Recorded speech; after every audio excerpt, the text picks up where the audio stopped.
you have received communication from Grace to the effect that we have partnered with First Intuition.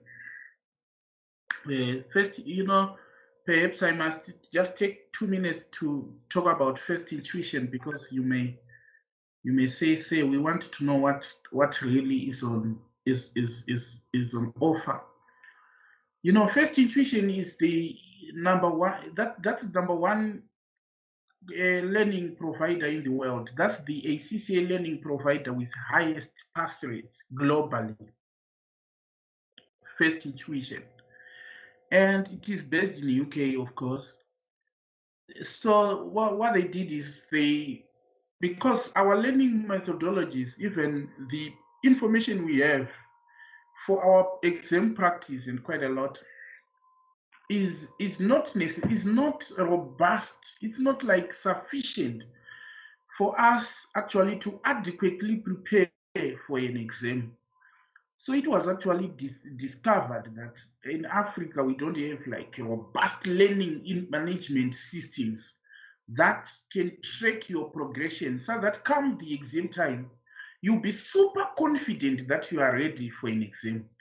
As a simple example, most of students you don't even do assignments prior to the exam. You don't even do mock examinations. You don't even do anything. So partnering with First Intuition, we are now importing. Why is it in the UK and Europe and Greater Asia, these guys, they have got highest pass rates?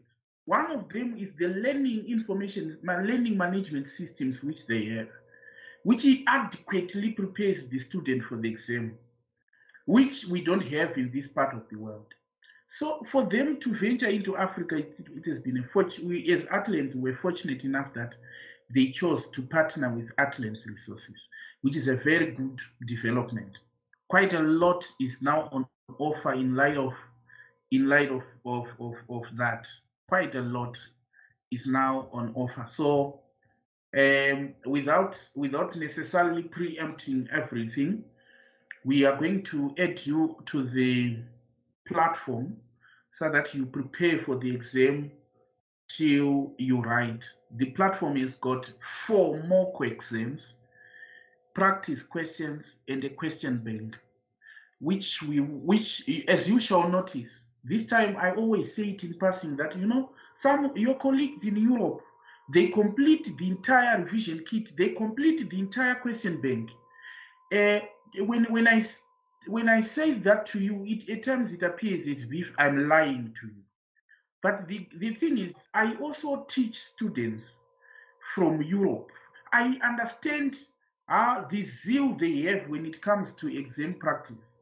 They complete the entire revision kit, the entire question bank prior to the exam, so that and a week before the exam, they do a full mock under exam conditions. Other mocks may be done not under exam conditions, but this one, it's not scaffolded in any way. They do a full mock under exam conditions.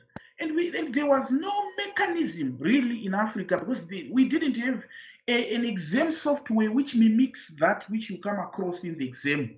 Though we had some, but it was not that robust and adequate like what is provided by First Intuition.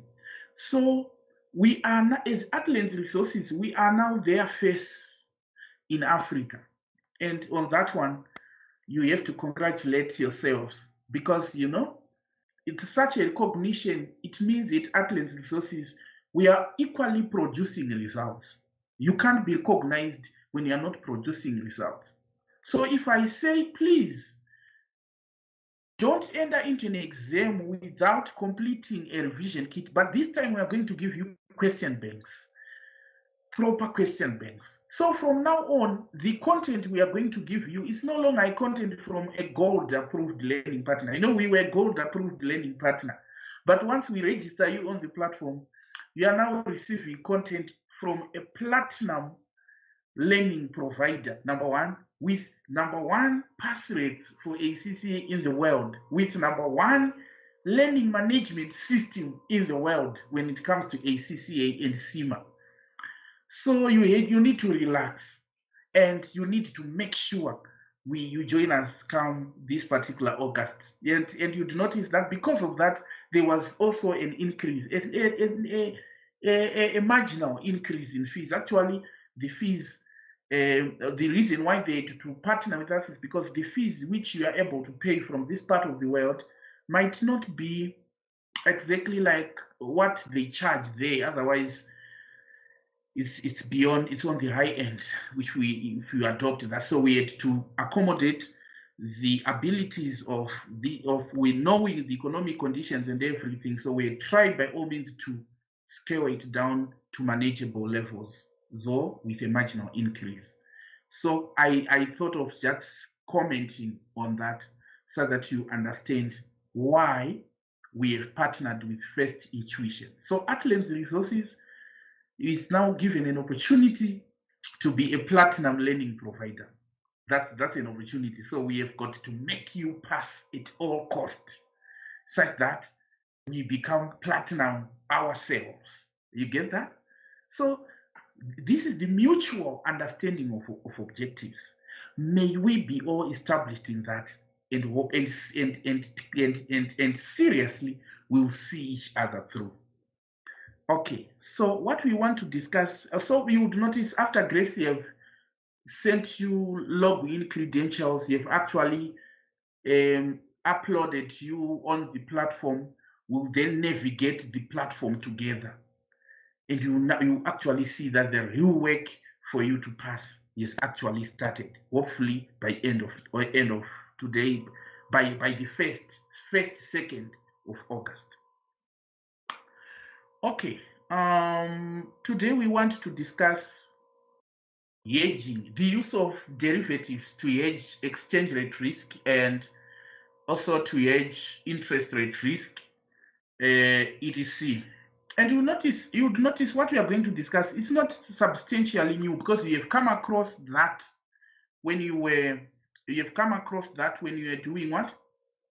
You've come across that when you are doing FM or your financial management as a course elsewhere. It's equally the same. Often in business of importing and exporting, we face transaction risk, the risk that cash flows in foreign currency may not materialize as planned in domestic currency equivalent due to fluctuations in exchange rates.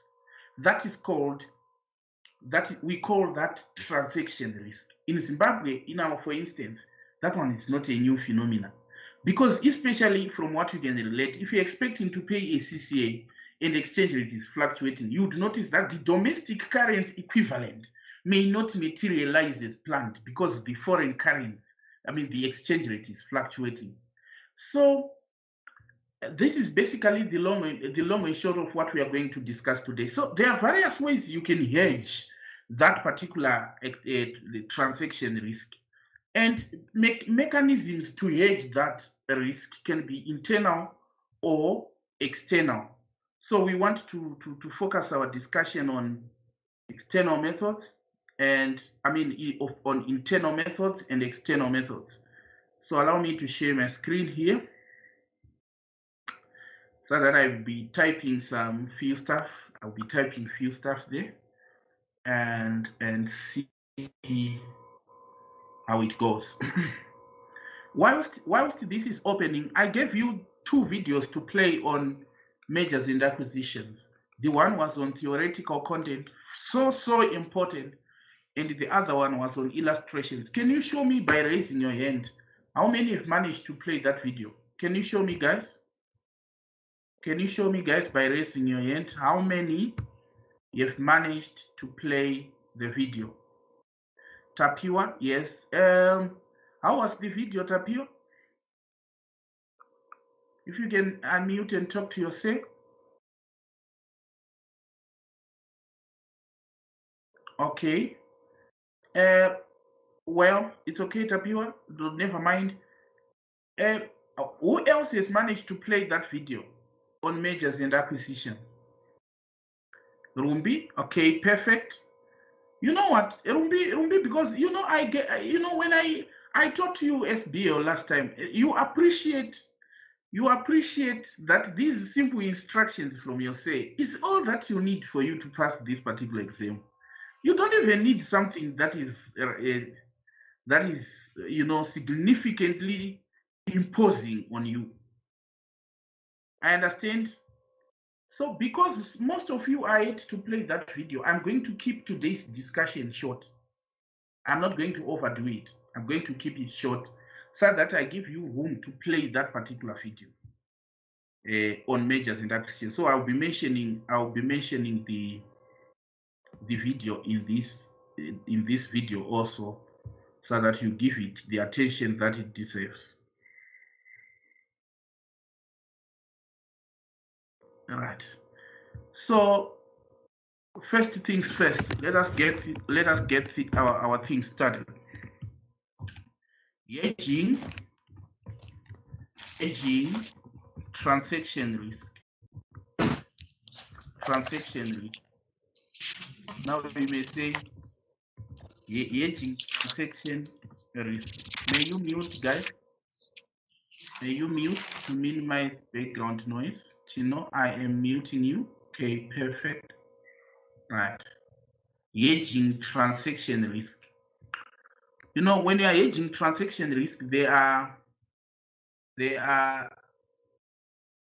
two approaches that we can use to hedge transaction risk. The first approach is internal hedging methods. Internal hedging methods. Hedging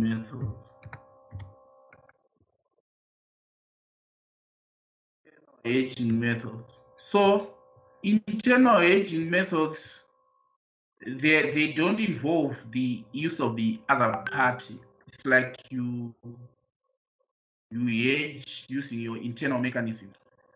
So what you then have to do is there are various mechanisms you can use. The first one is counter trade. Counter trade. It's an internal hedging method or an internal hedging approach. Like counter, you know what we mean? You're saying instead of you getting paid or pay a foreign supplier, you trade in goods which are equivalent or in services which are equivalent. We call that counter trade. You get that? So counter trade, it's like you have been doing it in a barter trade, but internationally. So the whole thing there is the foreign supplier must be willing to be paid with goods instead of money, or you if it's you who is willing to receive your money in terms of goods again, the other part should be you have competencies to do that. That's counter trade, and the counter trade should undertake to deliver goods which are equivalent to the amount that is owed, or that you need to add to deliver goods which are equivalent to the amount that you are owing. And then apart from counter trade, we do have currency invoicing. So what is currency invoicing, or in brackets some put it as invoicing in domestic currency? Invoicing in domestic currency. Invoicing in domestic currency. So that's what you can use, currency invoicing or invoice in domestic currency. What does this mean? This means instead of you invoicing, suppose you want to sell goods to Europe, instead of you invoicing those goods in euros, you invoice them in dollars. So if you invoice in domestic currency, you are no longer exposed to the exchange rate risk because you get your money in that currency. But what it does, what this approach does, is that it transfers from the exporter to the importer. That's what it does. It transfers the risk from the exporter to the importer. So this approach then, because it transfers the risk from the exporter to the importer, chances are, you know, it might be unattractive to the importer. It might, because you are no longer exposed to the exchange rate risk. You have transferred it to the importer. So if you are not careful, importers may not do business with you because you are causing them to bear the brunt of exchange rate risk. So take, for example, at the ACCA invoices that you pay, they are all in pounds, meaning ACCA is not exposed to the exchange rate risk. Why? Because it invoices in pounds. That is their domestic currency. And the risk is exported or transferred to you. So no wonder why you would hear people saying, oh, this course is expensive, pays because I then have to find a lot of money to pay for the pounds. They're acknowledging the fact that the risk was transferred to them. From doing ACCA, I'm just giving an example you can relate. Then matching. Foreign currency receipt and payments, thereby avoiding the need to exchange currencies, avoiding the need to exchange currencies,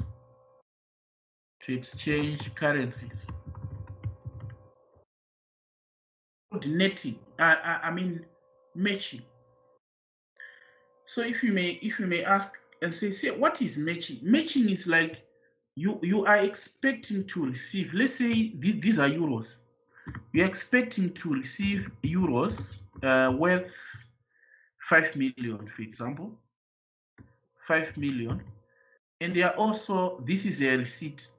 5 million is a receipt that we're expecting, and we're expecting this in 3 months' time, which is T3. By matching, what you do is you also do the same. You import. If you had exported something for 5 million, if you want to hedge this 5 million euro exposure by matching, what you do, you export something which is also, you import something which is for 5 million as well. And suppose this is a payment because it's an import which has to be paid necessarily on the same date, but roughly at the same period, not on the same date at the same date. No. So how this then helps you to hedge is that once you receive the 5 million, once you receive the 5 million, you don't exchange it to dollars. You keep it and then you use it to pay the 5 million euros again. So you have avoided the exchange rate movement. But for this to work, that's matching. Matching. Let me keep it that way. I'm going to talk about something which is not matching shortly. All right? Actually, I may put it this way and say, matching works best. Matching works best. If by works best, I'm saying is ideal when one, the receipt of foreign currency occurs first. The receipt of foreign currency occurs first. The receipt of foreign currency occurs first. That is the first condition. 2, the time lag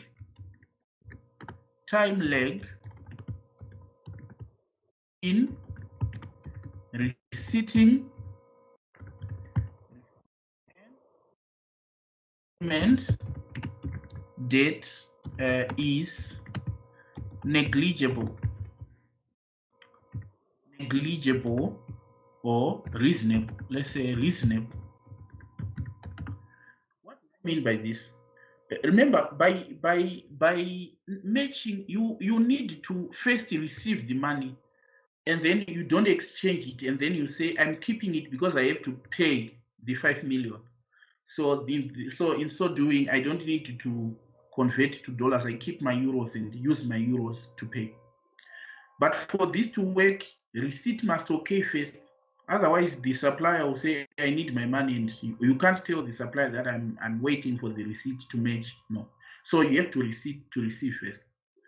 And then the date, the period between the day you receive and the day you pay should not be like, you can't receive 5 million now and wait for a month holding on to 5 million saying I want to pay, because otherwise there's an opportunity cost. So at least if you receive 5 million now, you can wait a week or some few days and make a payment. So that's the issue there. And then there is leading foreign currency.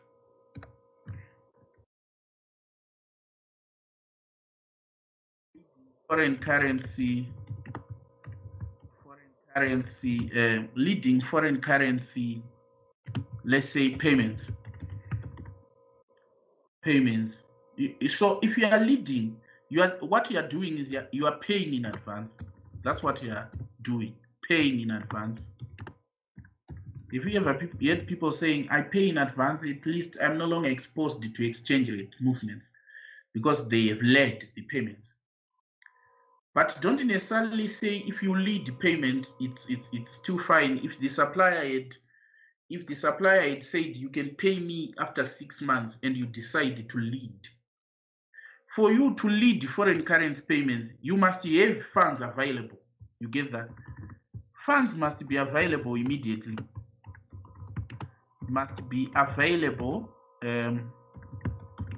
Immediately. Because if you don't have funds available immediately, how then can you lead? That's one thing. Another thing is the cost of leading, the overall cost of leading to the firm. Cost of leading payments. Overall cost of leading payments in domestic currencies.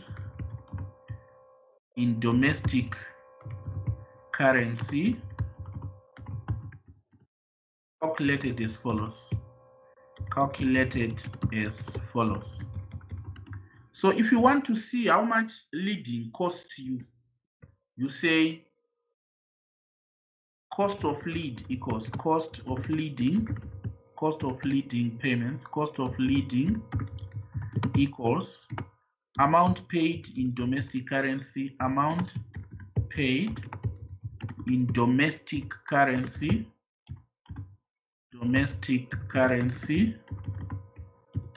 plus opportunity cost of lost investment income, opportunity cost of lost investment income,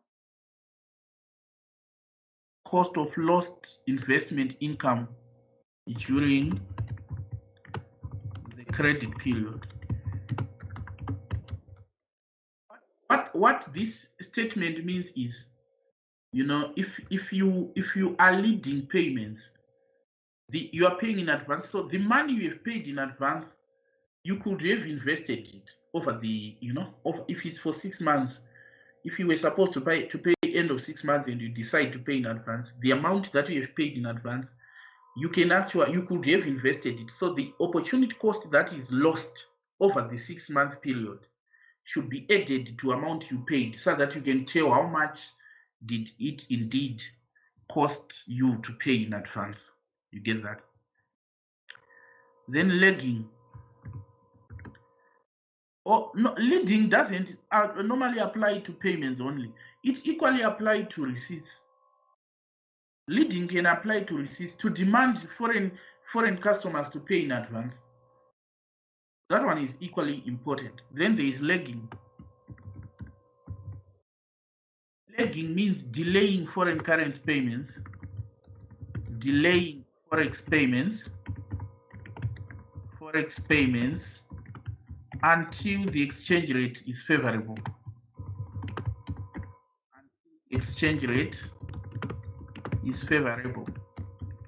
That's lagging. you are delaying foreign currency payments until the exchange rate is favorable. But you know, there are consequences also associated with lagging, because if you are delaying foreign currency payments, waiting for exchange rates to be favorable, what you are actually doing is you run the risk of not paying on time. And if you don't stick to commercially agreed timelines when it comes with your creditors, you know what they do. They may then say we need cash up front, and in so doing, you don't benefit from the lagging. So in as much as you can delay foreign currency payments, caution or care should be taken to ensure that creditors or foreign creditors are paid on commercially agreed timelines. Don't exceed those, lest they demand cash up front, and then you don't benefit from what you really intended to, what could have been your benefit. So there you go. Oh, sorry for that. And then we do have netting. Okay, so I have discussed. So we are actually discussing these, and I'm sure you are getting them right. These are internal hedging methods that a firm can use. So there is netting. Remember, we said matching, and now we are saying netting. On matching, the figures here should match, as the name suggests. They should match in terms of figures. They also match in terms of payments.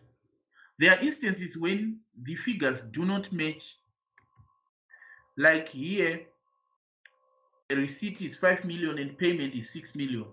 So you have to net them, not match them.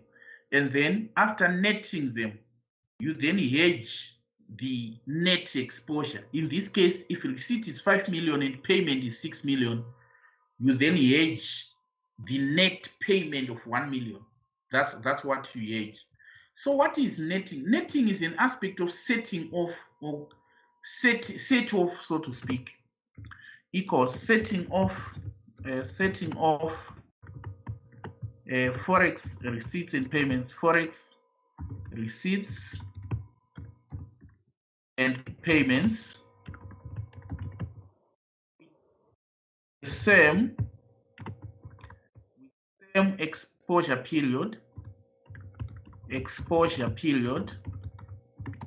and then hedge the net exposure, or the net payment or net receipt. If receipts are more than payments, you hedge the net receipt. If payments are more than receipts, you hedge the net payment. So that's what netting involves. So actually, when you are netting, you can net bilaterally. You know, netting can be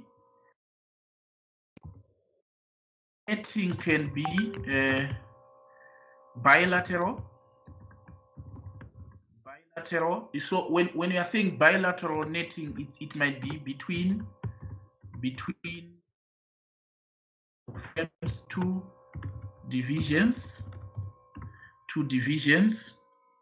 or firms,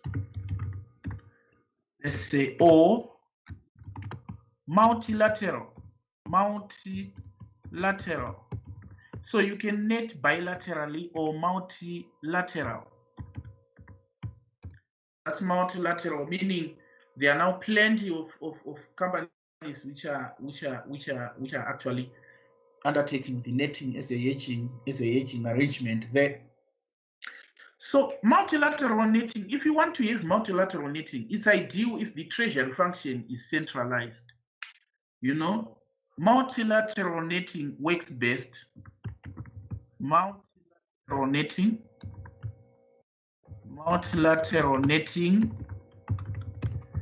is ideal when where the treasury function is centralized.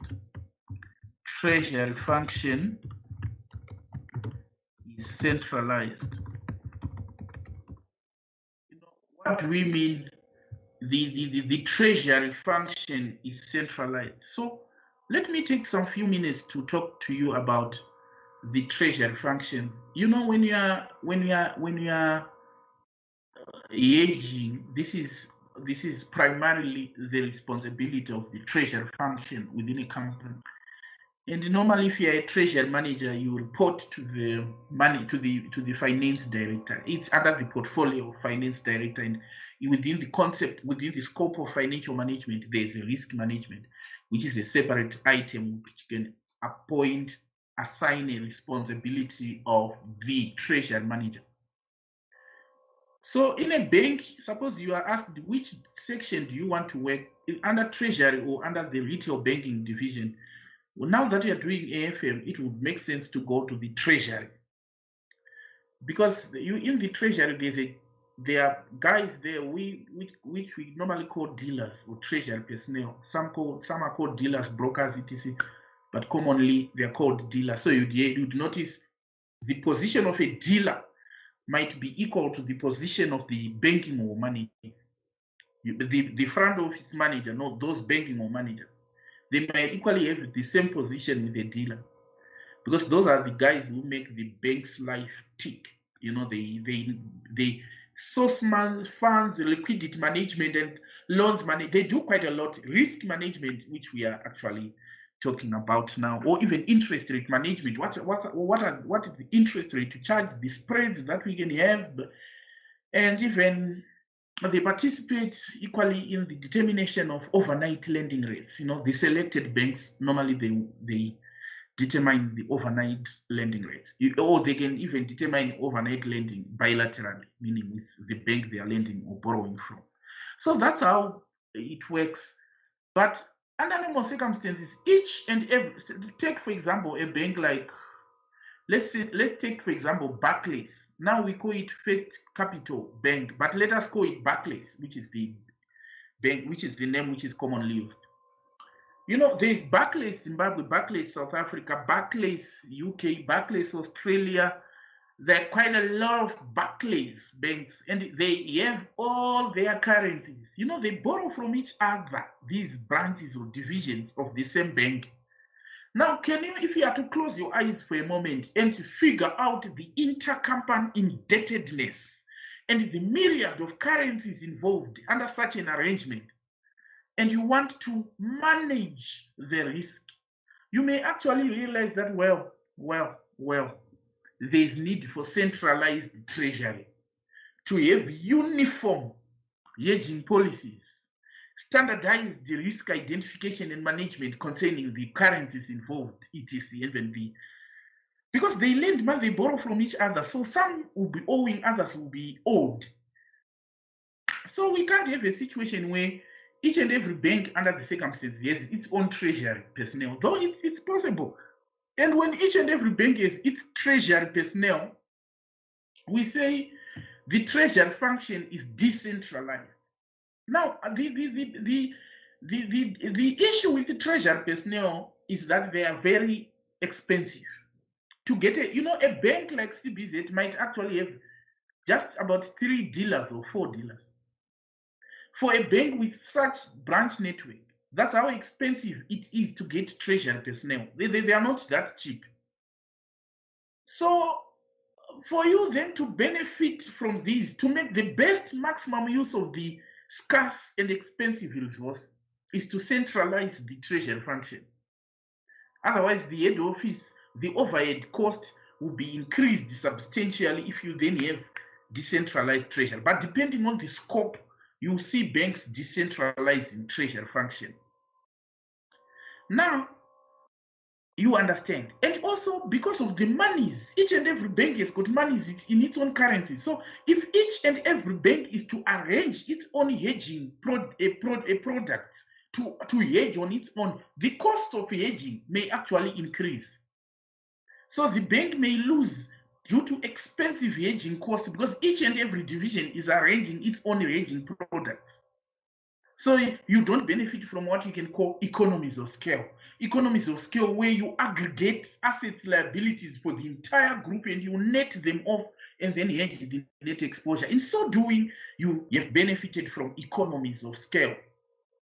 Just for me to check, If you have understood what I have said, can you type for me advantages of centralizing the treasury function on the chat? I just want to make a call. Whilst I'm making a call, please type. What are the benefits of centralizing the treasury function? I'm not seeing anyone typing. Type in the chat there.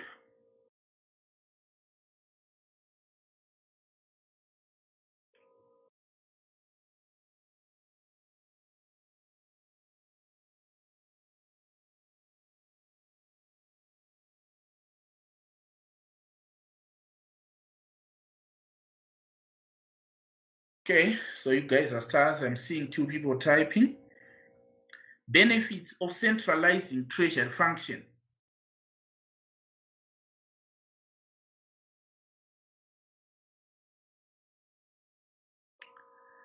To have a centralized, to have the hedging in our context done at head office.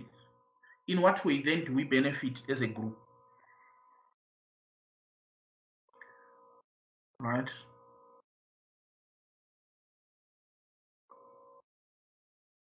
Reduce the hedging costs due to uniform hedging policies across the group. Okay, cool, Tapio. Reduce the hedging cost.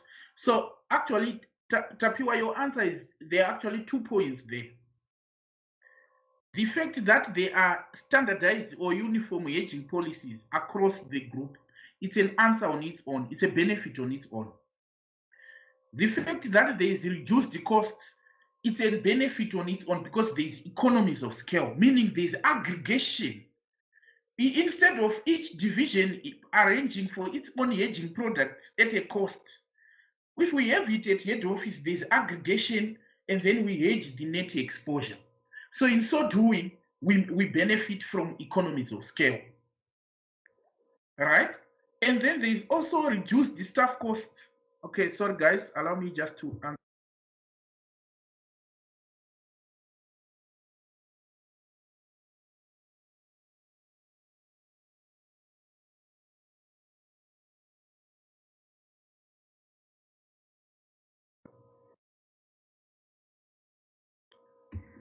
Okay, so what are we saying? There's reduced operational costs like staff costs. Yes, reason being treasury personnel is expensive to recruit. So if you, after doing AFM, suppose you after you finished ACCA and you still want to venture into finance, if you do a diploma like post-grad diploma in treasury management with your ACCA, you have your ACCA and a post-grad diploma in treasury management, and you go to a bank, yeah, you are full, you are in to an extent better equipped to even go straight to treasury.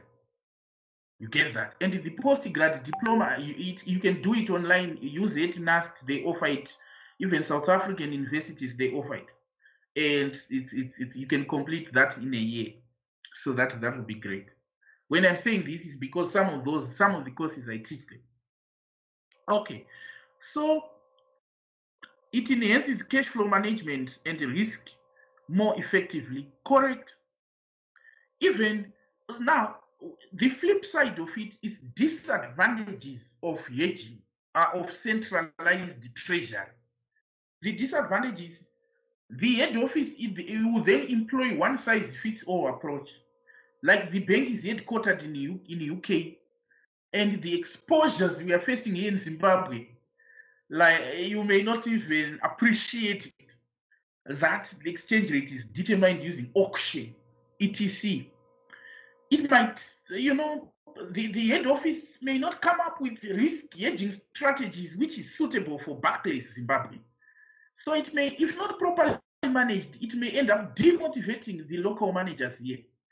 Even the local treasury personnel, like the dealer, not the chief dealers, but the localized treasury personnel, may feel like they are not part of the game and may demotivate. So expect a question which may say, what are the disadvantages of decentralizing the treasury function or problems of this arrangement, or the advantages? Or the question may say, what are the benefits of decentralizing the treasury? Benefits. it's when you are decentralizing, you are saying you are customizing or bespoking policies to suit the localized risk exposure. So that might be an ideal. So it may motivate managers. But there's a flip side of decentralizing it. You will not have uniform hedging policies. You will not benefit from economies of scale. You may incur huge overhead costs. Okay. Why this? Because I had written here, multilateral netting is ideal where the treasury function is centralized. So you now understand that if the treasury function is centralized, we can have multilateral netting. This is for a firm with quite a lot of branches, quite a lot of branches or divisions which are owing each other money or intercompany indebtedness. So let us have steps in multilateral netting. Steps multilateral netting. Multilateral netting. Oh, it's actually one word. I don't know what I'm doing. Steps in multilateral netting. Right? So the first step is, which is A, convert all intergroup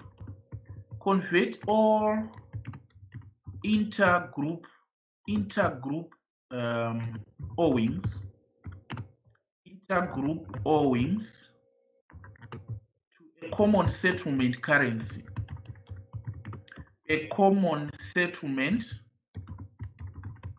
Convert all intergroup owings to a common settlement currency. So you'll be given the common settlement currency by the examiner. But what is important is to know that what you do are intergroup owings. Not when you owe another company. No. These are intergroup owings. When you owe another company, you can't say, I can't pay you because the hedging is being done at head office. No. What we are talking here is intergroup owings to a common settlement currency. Then B is the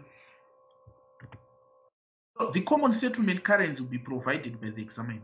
And then B is prepare a netting table. Prepare a multilateral netting table. Multilateral netting table showing you prepare a multilateral netting table showing receiving subsidiaries at the top across, receiving subsidiaries or divisions, subsidiaries at the top across,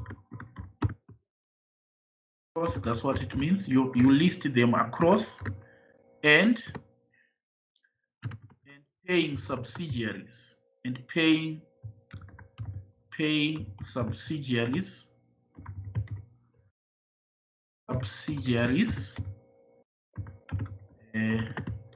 on the left hand side downwards.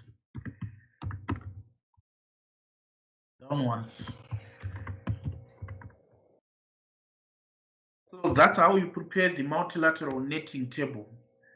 Paying subsidiaries, receiving subsidiaries at the top, and paying paying subsidiary on the left hand side. Then C, input.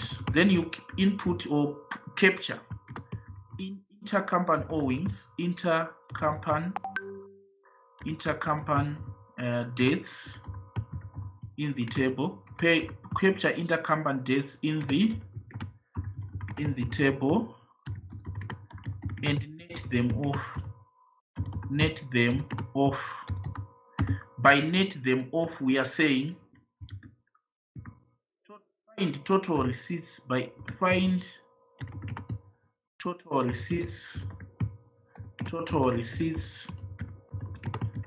adding downwards and total payments across, and total payments by adding across.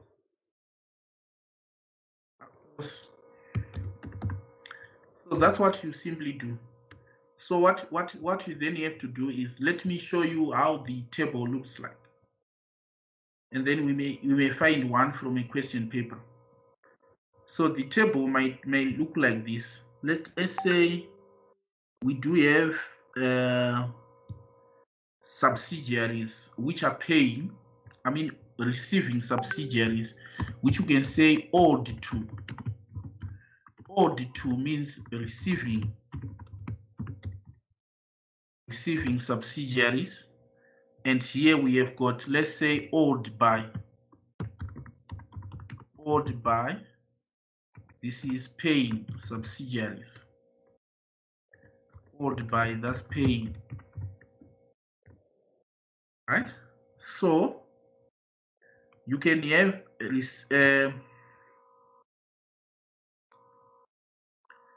let me put them in a box. Though in an exam there's no, you don't have this functionality of putting it in a box. Let's say pay. We are saying those which are receiving. Let us have them at the top across, and those which are paying downwards. So those which are receiving, let's say A, B, C, D. That's listing the receiving subsidiaries at the top across, and then paying subsidiaries on the left downwards. These are now paying subsidiaries. Let us list them or owed by. That's paying. So let us have A, B. There you go. Owed to, receiving. Owed by, paying. So what? A cannot owe A. So here we can put a 0. Clearly A cannot owe A. So if you want to put a figure in this box where my cursor is, you say A needs to pay B. How much? So you touch B and A where they meet. A needs to pay B, or A owes B, let's say 800. Remember, this is now in common settlement currency. It's not, it's the what you put in the box is now in the same currency. A owes C, let's say 2,000. A owes D, let's say 1,000. And then B owes A, let's say 3,000. And then B cannot owe B. Now, perhaps B doesn't owe C. It's possible that B doesn't owe C, but B may owe D 5,000. And then C can owe A, or let's say C is not owing A anything, but C is owing B 6,000. And then C cannot owe C. And then C is owing D, let's say 3,000. And then D is owing A, let's say 2,000. And then D is owing B, let's say D is owing B 4,000. And then D is owing C 5,000. And D cannot owe D. So you have this. You have already converted everything into a common settlement currency. So what you then do is you say total receipts. Total receipts. So if I ask you, how much in total is A expecting to receive? Remember, it's owed by A. So all the amounts which A is expecting to receive are written downwards. If you add A downwards, you are getting amounts. No wonder why I said find total receipts by adding downwards. So total receipts, it's a matter of saying equals sum. We are adding downwards. Sum of this through to this. These are your total receipts. So you can do the same throughout. So that's total receipts. Then total payments. Total payments. We say how much is A supposed to pay in total. You notice that total payments A is owing. if you want to know how much A is owing, you come to owings, to payments. So you add total payments across like this. Because A owes, B owes, C owes, D, something like that. So total payments then equals minus sum. You get that? This is how you get total payments. So there you go. That's 3.8. Here equals minus sum. All right. So B, that's 8,000. Here equals minus sum.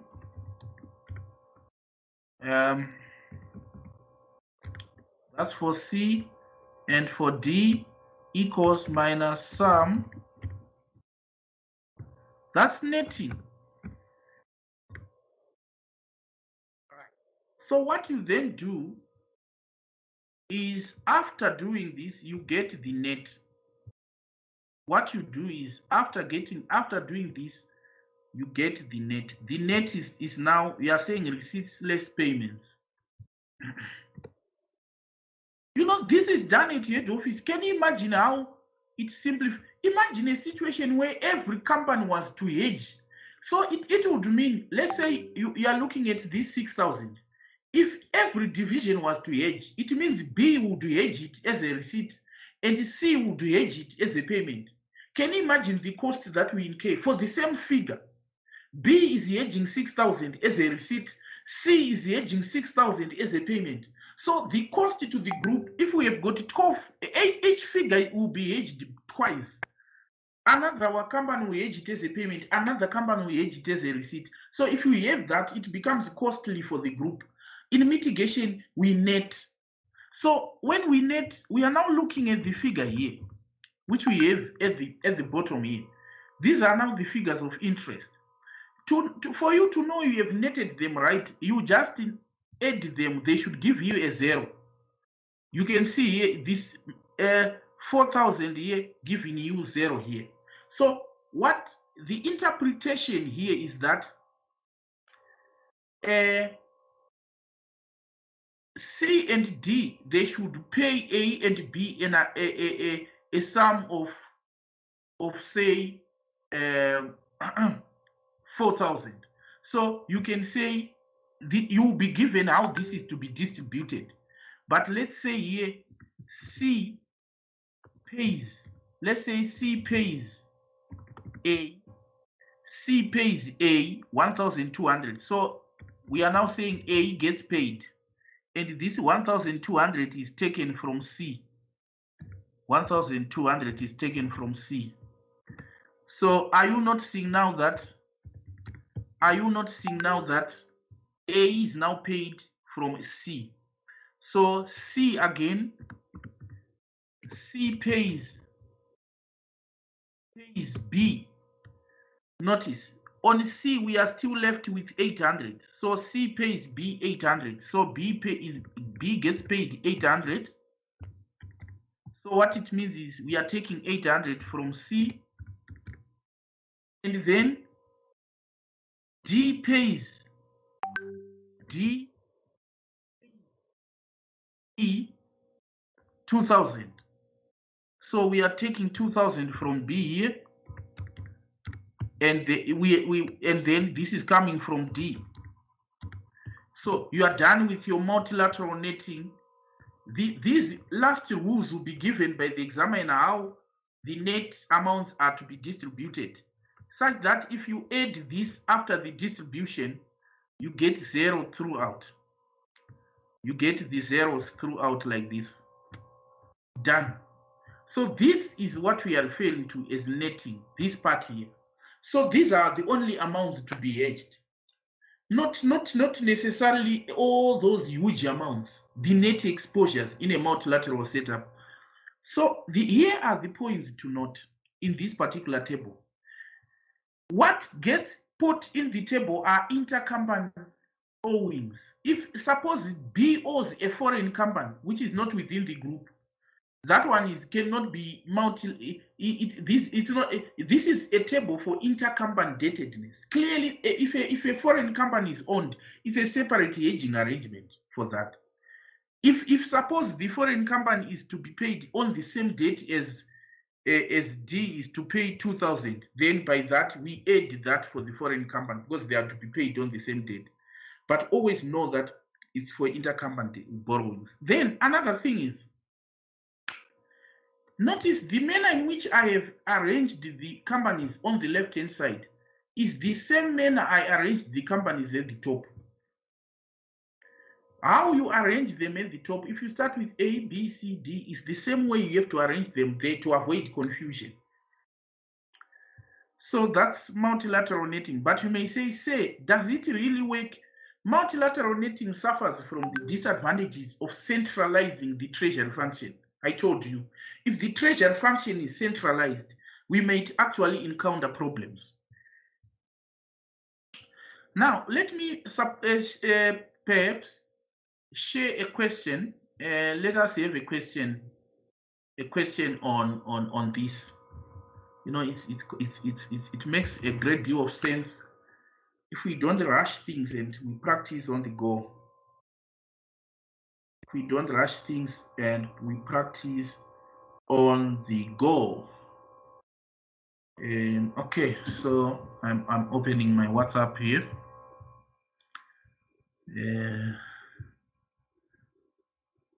Why is it not okay?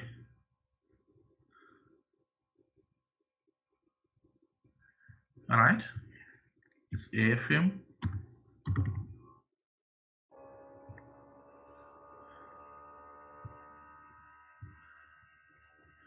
Oh, okay. Cuthbert is saying it's a bit tied up.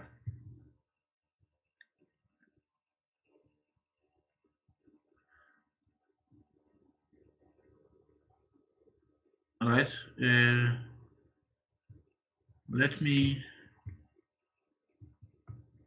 come across to, you know, these papers you can still find these papers in your in the revision kits, in BPP revision kits, Kaplan revision kit. You can still find the papers. So I'm opening it. Okay, let me open it here. Okay,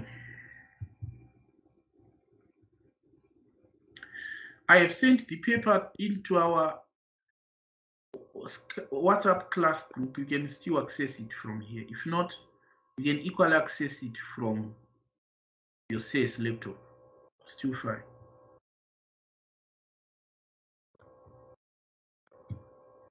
So it's Armstrong Company. So it's December 2015 question number 2. It's saying Armstrong Company is a multinational group of companies. Today is 1 September. Let's say today is 1 September. The treasury manager at Massey Company, one of Armstrong's subsidiaries based in Europe, has just received notification from the group's head office that it intends to introduce a system of netting to settle balances owed within the group every 6 months. So are you noticing that there is a treasury manager at Massey Company, which is a treasury manager at one of the subsidiaries? He has just received a call from head office or a notification from HQ that they now want to introduce a system of netting balances after every 6 months. So if you receive a call from head office, it means they now want to do multilateral netting. Previously, intergroup indebtedness were netted between two companies concerned. In other words, previously it was a bilateral netting. But now they want to shift from bilateral netting to multilateral netting. Now here's the deal. Predicted balances owed to and owed by the group at the end of February are as follows. These are the predicted, but you know, I shall teach you next week what we call easy marks. These are marks that you can even get without thinking. Predicted balances owed to and owed by the group at the end of February are as follows. So you say owed by owed to. So this is read like Armstrong owes Warren 12 million and Warren owes Massey 42 million rand. Giffen owed Armstrong 21 Danish kroner. Massey owes Armstrong $19 million. Armstrong owes Massey 1.5 million euros. And so Warren, so this is how you read it. But as you can see, there's a crossweb of currencies there. So we need to know which one is the common settlement currency for these companies involved. Now, then the predicted exchange rates, which are also for the 6 months time, are as follows. So for you to know which exchange rate to use, it depends on which one is this common settlement currency. So the settlement currency is to be made in dollars. The currency of Armstrong, which is the parent for the company. So for the group. So you can see from this now that we are going to exchange everything here to dollars. So that which is in dollars already doesn't require any exchanging. That one which is in dollars already. So how do you use this exchange rate if you want to convert to dollars? Because you simply come to where they are saying $1 equals. So this is the line to use. Where they are saying $1, because you want to convert everything to dollars. So if you are converting Danish kroner to dollars, like DR21, you want to convert it to dollars, you just divide by 5,4855. If you are converting South African rand, which is SA rand, you convert it with 10,7. You just divide that by 10,7296. And if you are converting euros to dollars, you divide by 0,7358. So these are the exchange rate to use. So that is what you do first as step 1 in our multilateral netting. But now the question to you is, say, can I do this as a separate step, or I just punch in the calculator on the go as I am putting in the table? Sure, you are right with that analysis. You can't actually have a step of converting these amounts by this exchange rate as a separate step to say I'm doing it as a separate step. Otherwise, you don't have luxury. You don't have time for all that. So what do? You do it on the go, meaning as you are punching the figure, you have to then to divide it right away. And then the settlement will be made in the order that the company owing largest net amount in dollars will first settle the company owed the smallest net amount in dollars. So this is the order at which the net is to be. As I said, this last part here on how you then divide the net, this last part here is normally given by the examiner. So that's what the examiner is telling us here when they're saying settlement will be made in this order. All right. So those are the notations for currencies. And then the question is, calculate intergroup transfers which are forecast to occur for the next period. Discuss problems which may arise from this new arrangement. So part A3 there, it's like discuss problems associated with introduction of centralized treasury to perform multilateral netting. Yet we had been using bilateral netting before, where subsidiaries were discussing amongst themselves. So clearly, that part number 2 is part of what we have discussed. Then what we need to discuss is A1. So it's simple, very simple. So all I have to do is to copy this table. Let me copy it. Copy. If there are more than 4 companies, then I have to. So I'll be using that top table to tell you what I'll be doing here. So across there are receiving subsidiaries. Receiving subsidiaries are the subsidiaries which we are saying owed to.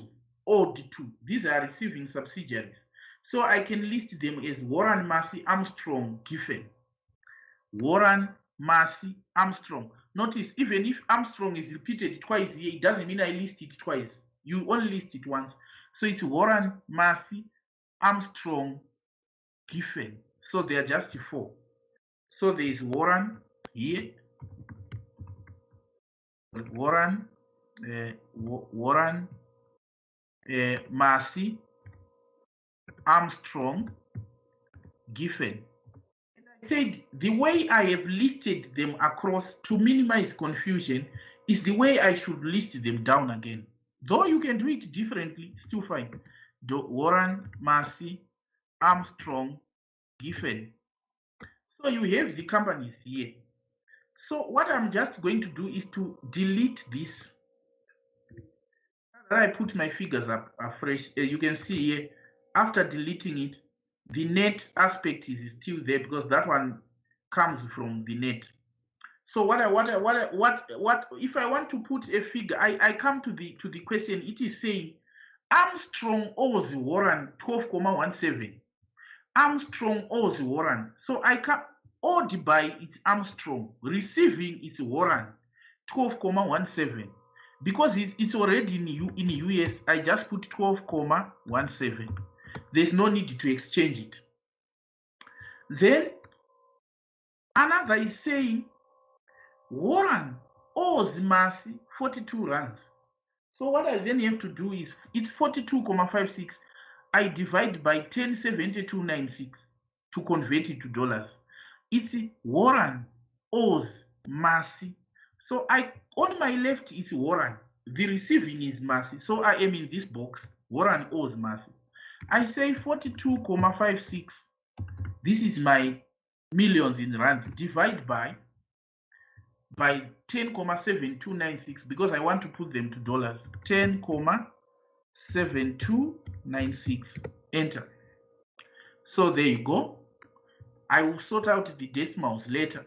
The other one is Giffen owes Armstrong 21,29. That's Danish krona. So it's Giffen owes. So Giffen is to pay. Which company is to be paid? Giffen owes Armstrong. So it's Giffen here owing Armstrong. So it's like equals 21,29. These are Danish kronas. 21,29. So I divide by 5,4855 here. 5,4855. I do it. So this is what we'll be doing. And then next, until we get to the end, Massey owes Armstrong 19,78. This is already in dollars, so there's no need to divide. Massey owes Armstrong. So on my left is Massey, on my right is Armstrong, which is 19,78. Is that so? I check whether it's 19,7. Yes. And then Armstrong owes Massey 1,57 euros. Armstrong owes Massey. So it's Armstrong owing Massey. So I'm here. And then I say equals 1,57 over. I come to euro rate 0,5378. 0,5378. So there you go. Oh, it's actually 0,7358. I don't know where I'm getting 5378. It's 0,7358. 7358, like this. And then second from last, it's Warren owing Giffen 16,35. So it's Warren here, Giffen 16,35 equals 16,35 divided by, is it Danish krona? Yes. So I divide by Danish krona 5,485. 5,4855. 5,4855, like this. And then last, it's Giffen owing Massey 1,55. So it's Giffen on my left owing Massey 1,55, which is this one, equals 1,55 euros divided by 0,7358. Is that so? Let me check. 0.7358. So that's correct. Enter. So having done this, I can now put these figures to proper decimals, or I can just put them like this. So I have netted. So if you want to check whether your netting was correct, this line here should give you 0. This line, you can see here sum is 0. The net line should give you 0. Now, because you can't see, some of the figures are negative. Some of the figures you can't see. You can't see some of the figures. So let me put them for you to see the negatives. Let me put it as a number so that you can see. So this is my net. Now, if I now want to see how the transfers are to be made from this net, I come to the question. This is a matter of understanding English. It's saying settlement will be made in the order that the company owing largest net amount, meaning make sure you get to the net line. Company owing largest net amount must first settle the company owed the smallest net. So the company owing largest net, which is Marcy here, must first pay the company which is owed the smallest net, meaning must first pay Warren. So you then say Marcy pays H. Now H is owed 5,22. So you come here and take out 5,22. So you are taking 5,22 from Marcy. So you are saying 5,22. So in other words, Marcy is now left with 6,35. So Marcy should then pay 6,35 to Armstrong, to A. Then you say Marcy pays Armstrong. So Marcy should pay. Oh, well, Marcy should then pay the balance of 6,35. It should go to, because they are saying the company owing the largest must first pay the company owed the smallest. So what happens is after paying H, it then pays A 6,35. So you come to A here, you put minus 6,35, and this money is coming from Armstrong, 6,35, like this. And then there is a company which is yet to be paid. This company now is owed, G is owing, meaning it must pay. It must pay 3,01 must be paid to Armstrong, because Armstrong still has a balance of 3,01. So you say Giffen pays Armstrong. So Giffen is we are going to take 3,01 from Giffen and paying that to Armstrong minus 3,01. You can see that everything, if you put all these figures to 2 decimal places, you can see that they have netted. So there you go. They are all 0, 0, 0, 0. So this was just to when I had done the table above, I was already done, but I just wanted you to see you can earn easy marks. You can earn easy marks at times from this. Quite a lot of good marks that you can score. So this is internal methods of hedging exchange rate risk. Internal methods of hedging exchange rate risk. We do have internal methods. We equally have external methods of hedging exchange rate risk. And they include quite a lot. So let us now have external methods of hedging exchange rate risk. External methods hedging exchange rate risks. Right. So quite a lot of methods that we use to hedge exchange rate risk. They include forward exchange contracts. Forward exchange contracts. Forward exchange contracts.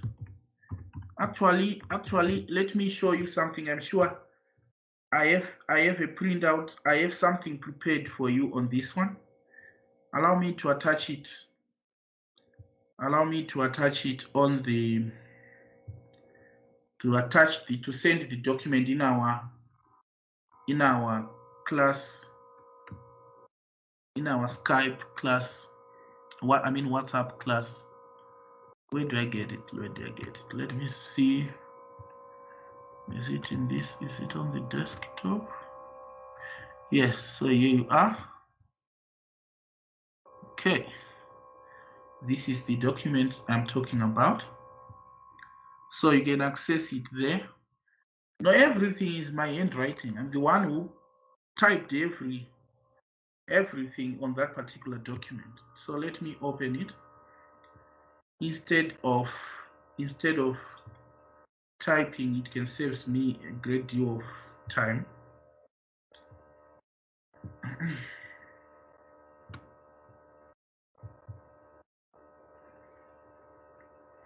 Right? So these are the external methods of hedging. So it's actually hedging. Here we do have interest rate risk and exchange rate risk on this handout. The first part is transaction risk, which we are casually referring to as exchange rate risk. And the second part is interest rate risk.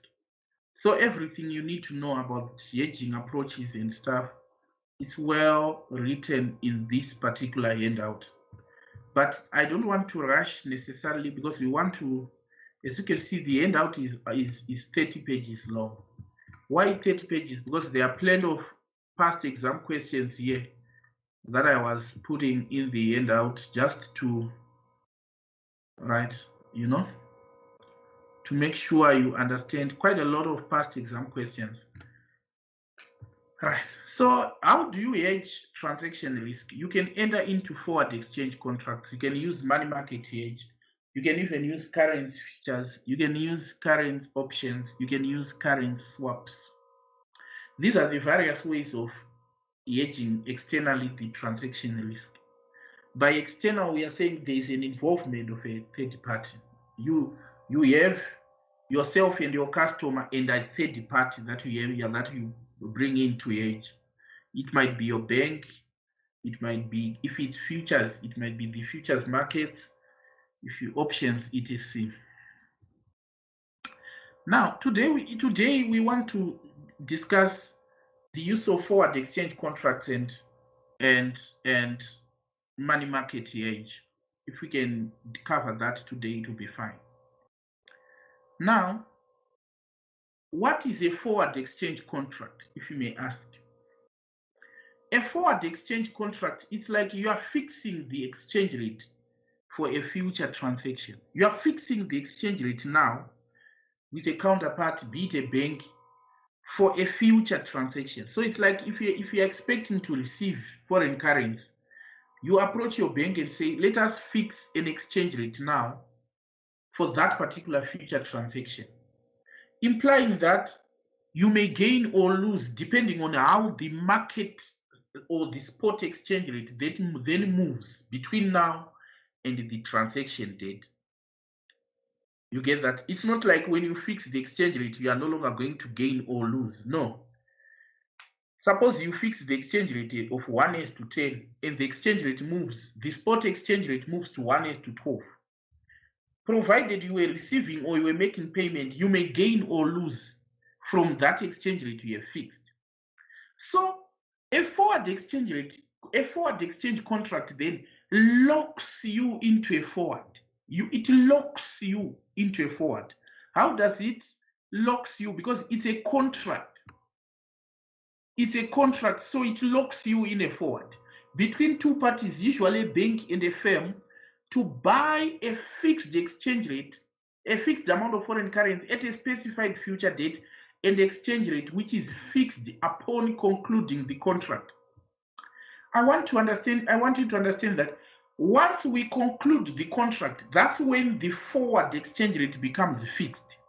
But whilst we are negotiating, it's flexible.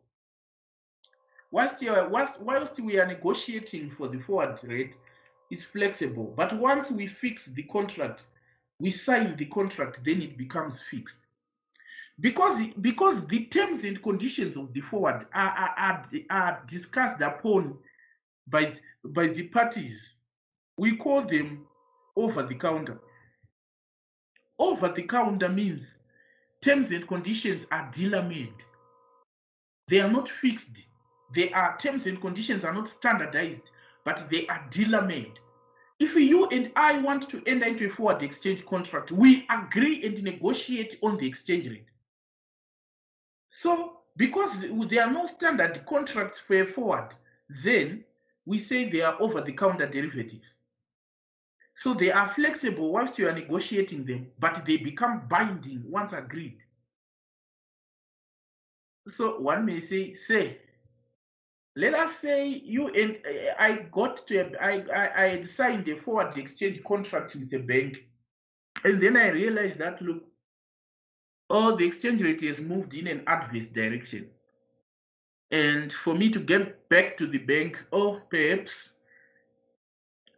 I'm going to lose. It's obvious I'm going to lose because the spot rates have moved in. And so can I just switch off my phone and act as if nothing has happened? Because or to call the bank and say, I was expecting a receipt, but the customer didn't pay me. How then do I really navigate that terrain? Yes, there is that chance. There is that chance that either part may repudiate from the contract if it's glaring that you are going to lose from it. We call that the risk of counterpart default. So the forward exchange contract exposes the parties to the risk of counterparty default. One party failing to honor up the contractual obligations. If you were the one to bring foreign currency to the bank, you may not go to the bank with the foreign currency. Or if you were to get foreign currency to the bank at an exchange rate which we agreed months back, and you realize that the rates have moved in an adverse direction, you may then say, I'm no longer coming to get the money. But do you then think that if you act like that, the counterpart will just fold hands and say, well, what can I say? No. If you act like that, say that you don't honor up to the contractual terms, you compel the counterpart to close out the forward. The forward is closed out. How does closing out works? Closing out works like this. If you don't go, suppose you feared that because the exchange rate has moved, so if I go back to the bank for that forward, I was going to lose 10,000 with the rate. So what the bank does, it will debit your account with that loss, whether you come or you don't come. How does that process works? It's like this. The bank will assume that the money you were expecting to get, you did not get it. So the bank will sell you the current at the spot rate and buy the current back from you at forward. So that in so doing, you will see your account debited with a loss of 10,000 that you were avoiding. If you were going to get a profit, the bank will still credit your account with a profit. That's how forward works. It's not like if the bank was going to lose it, then ignores. No.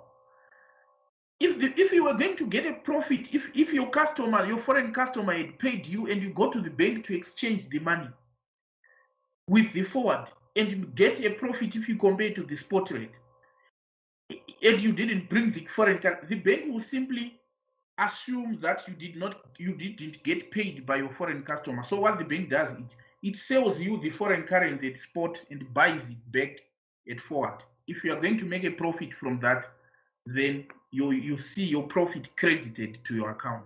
That mechanics is called closing out the forward.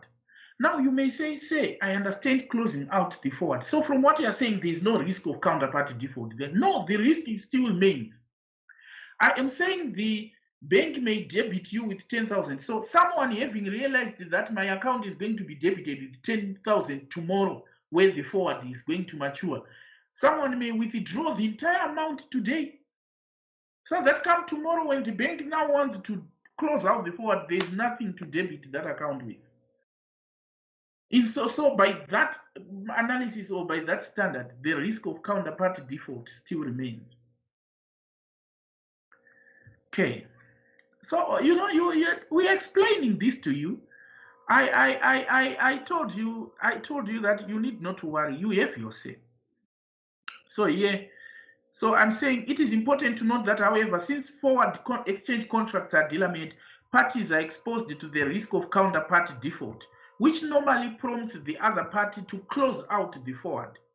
So as you said, to be discussed in the class what closing out a forward means. So what I've just said here, I was explaining to you what I mean by closing out a forward. But perhaps a question still remains, they say, so it appears only banks can close out the forward. What if it is a bank which is now repudiating? How do I close out the forward if I'm not a bank, I'm a company?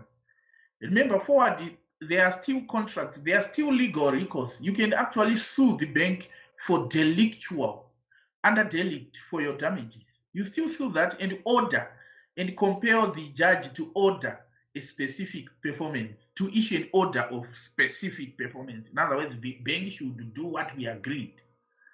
If there are still delictual remedies to this, there is litigation option. So you have that. Then illustrations. Now, these are illustrations as to if you enter into a forward exchange contract, it means you have locked yourself into a forward. So you can determine in advance the amount of money you're expecting to receive or to pay from the forward exchange contract. So Atlant Resources, whose currency is the dollar, exports and imports goods on credit. Currently, it uses forward exchange contracts to hedge its currency risk exposures. From the transactions below, determine the dollar value of receipt or the dollar cost of payment as a result of the forward exchange contract indicated. So we are saying, as a result of these forward exchange contracts that I've indicated here, how much are you going to receive or how much are you going to pay? Okay, so just read the questions on your screen. Just 2 minutes, just 1 minute, I'll be back and perform some calculations. We are going to do them together. Just read for now.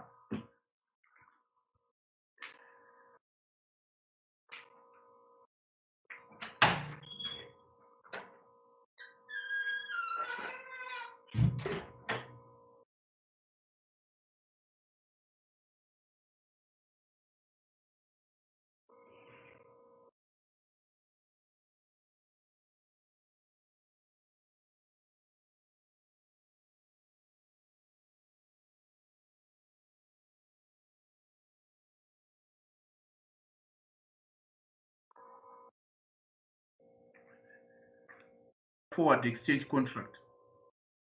How much are you going to receive? All right. You can type in the chat, guys. Wake and type in the chat. There's need for you guys to. How much are you going to receive from this forward contract?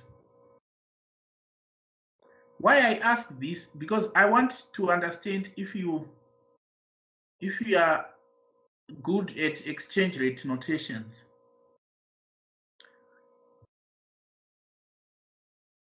Okay, I'm not seeing anyone typing, so let me proceed.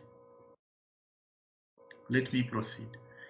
So you can see here from the exchange rate that it is saying euro $1 is 0.8942 euros. So clearly dollars are more than euros. You can see in absolute amounts, dollars are more than euros, because $1 is 0.8942 euros. So if you are converting 10 million euros to dollars, you should get more than 10 million. You can see from the exchange rate which one is more in terms of money absolute amount. If a dollar requires 0.8942 euros, it means if you are converting euros to dollar, you should get more dollars than the amount you are given in euros. So how do you get more than 10? You get it by dividing. So it's a matter of just saying dollar value of receipt. This is the forward outcome. Dollar value of receipt from forward. Dollar value of receipt from forward equals, you then simply say 10 million equals 10 million over 0.8942, and you get the answer as you put your answer in dollars. All the answers you are now getting, they are in dollars, millions of dollars. So it equals 10 divided by 0.8942. Enter. So this is the dollar value of receipt from the forward, 11.18. Now let us go to forward exchange contract number 2. This is all about exchange rate notations, and you must know this. You import, if they say import, it means you're expecting to pay. Or concerning imports, these are payments. You import 20 million pesos, something worth 20 million pesos, and the peso per dollar, for 1 peso, $1 is going for 50 pesos. 50. But notice now the notation of exchange rate. The exchange rate is given as a bid offer spread, meaning buy, ask, that kind of thing. So you need to know which one then do we take. Which one do we take here when you are converting to dollars? Do we take this one or we take this one? That would be a logical question, because you need to know that. So all you have to do is you simply say, when the exchange rate is given as bid offer, it is a bid offer spread. By spread, we are simply notation. The bank will use the rate which the firm pays more in domestic currency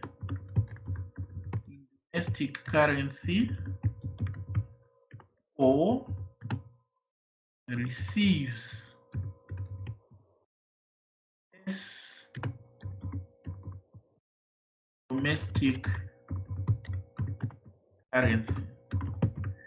So it's easy, very easy. Notice I have put pays more in domestic currency or receives less in domestic currency. These words are so important because that's where it matters. It's a matter of asking yourself, am I paying or am I receiving? For you to know which one of the two rates do you use. You ask yourself, am I paying or am I receiving? So it's an import. So you are paying. So that question is answered. You are paying. So which one, 50,15 or 55,76 do I use? Because I want to divide into 20 to get dollars. I use the one where if I am paying, I pay more. If I was receiving, I use the one where I receive less. So of the two rates, which one do I divide into 20? I use the one which I pay, which gives me more dollars, because I am paying. I didn't say, notice, I have not said I use the higher rate. No, I said the rate in which I pay more in domestic currency. I have not said I use the higher rate here. I have not said that. I said you check which rate here gives you more in dollars. That's the rate you use. So we are going to use 50,1533. So clearly, you then say dollar value of receipt from forward equals, you then say 20 over 50, 1533, which is, then you come here and say equals 20 divided by 50, 1533. So this is the millions in dollars from the forward. Remember, the column is already in millions, so it's still fine. So there you go.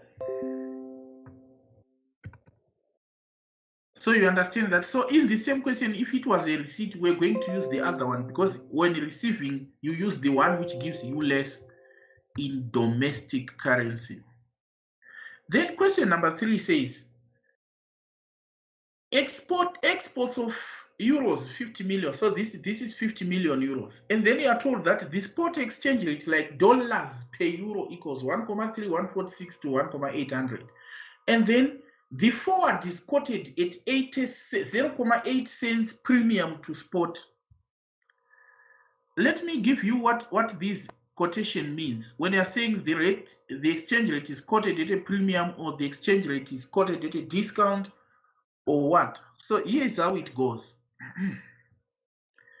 Let us say you have this exchange rate which is saying $1 equals 10 rands. $1 equals 10 rands. You have that exchange rate. And then I told you in the previous week's video, I said the rand is called the price currency because it is the one which is pricing the dollar. Now, if this is the spot, if you are told that this is the spot, and then you are told that forward is quoted at 2 rand premium, forward is quoted at 2 rand premium, 2 rand premium to spot. You are told that the forward is quoted at 2 rand premium to spot, and you are wondering what does that mean. It simply means the forward exchange rate becomes, so FEC, meaning forward exchange contract, becomes a dollar equals, because it's at a premium, it means premium means the rand is gaining value, so it becomes dollar equals 8 rand. Let me repeat, premium means the rand is gaining value. So if the rand doesn't gain value if you are getting more in terms of absolute rands, no. It gains value if you are paying less per dollar. And if they said forward is quoted at 2 rand discount to spot, if they said forward is quoted at 2 rand discount to spot, it would mean the exchange rate for the forward becomes dollar equals 12 rand. So as a general rule, discount means the price currency is losing value, so a discount is added to the spot.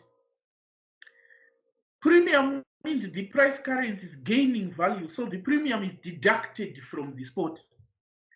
So the mnemonic to use is add the supreme. I used to call it add this, meaning add discount, then subtract premium. If you can remember it, add discount and subtract premium. Add the supreme. How does this work? Add the supreme, add discount and subtract the premium. Now here's the deal. It is important for you to know that you need to first identify the price currency before you just add, because otherwise you may end up adding to the dollar. No, you need to identify which one is the price currency, meaning the currency which is not given as 1 is the price currency. Like in this case, 1 is the base because it is the currency being priced. It is being priced in rands. So if they say the forward is quoted at 2 rands premium, they are simply telling you that the rand is gaining value. Another way of saying it is that the rand is to strengthen by. They can say the rand is to strengthen by 20%. The same statement which is saying forward is quoted at 2 rands premium, the same statement may be given as the forward is quoted on the assumption that the rand is going to strengthen by 20%. And the discount may say the forward is quoted on the assumption that the rand is going to weaken or depreciate by 20% against the dollar. So you notice that the discount means it is losing value. What is being referred to as premium and discount is the price currency, not the base currency.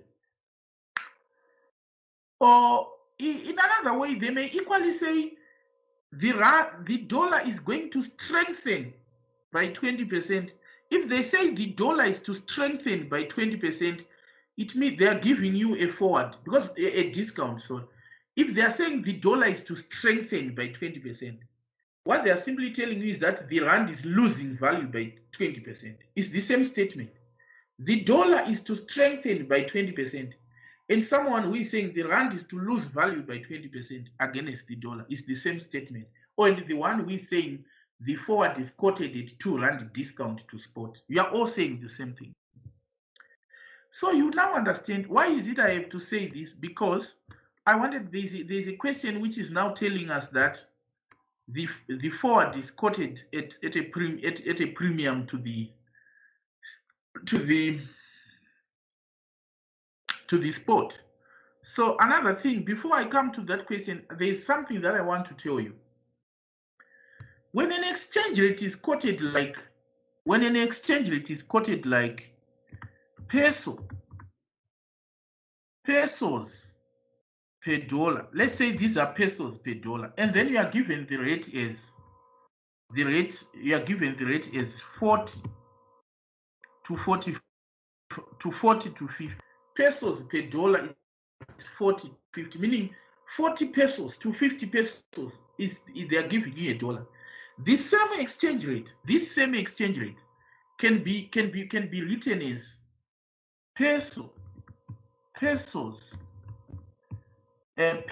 peso per dollar equals 45 plus or minus 5. So someone who is saying 45 plus or minus 5 and someone who is saying 40 to 50, you are equally saying the same thing. So if you are given a rate in this notation, you must first convert it to that notation for it to be user friendly. So when you are converting into this notation, you say 45 minus 5, you get the one on the left. Then 45 plus 5, you get the one on the right. You get that? So there you go. Right. So if you are now given this forward number 3, I'm teaching you exchange rate notations. I'm actually killing 2 birds with 1 stone here. So they are saying spot exchange rate is given, and then they are saying the forward is given at 80 cents discount to spot. So it's a matter of writing the spot first. Number 3. They are saying spot rate is, they're actually saying dollars per what? It's dollars per euro, 1,3146 to 1,800. Dollars per euro equals 1,3146 to 1,800. Now, these are dollars, and you exported, meaning you are expecting to receive dollars. You can see from the exchange rate here that 1 euro is costing $1.3. So it means If you are converting euros to dollars, you must get more dollars. So if it's 50 million euros, you need to get more than 50 million dollars. How do you get more than 50? You multiply by these rates. You multiply by these rates. Now the question is, say, which one do I multiply with? The one on the left or the one on the right? It's a good question. I gave you the guideline here. I said, when you are receiving, choose the one which gives you less, receive less in domestic currency. So because it's an export, you are going to multiply with the one which gives you less in dollars. So in this case, you are going to multiply with 1,346. But this is the spot. We need to first find the forward. So let us now get the forward. So what you then have to do is, forward is quoted at 80 cents premium to spot. Fake is quoted at 0.8. It's actually 0.8. Oh, it's 0.8 cents. 0.80 cents premium spot. So notice how we then proceed. We then say fake equals forward exchange contract equals premium is subtracted. So you open bracket and say 1,3146.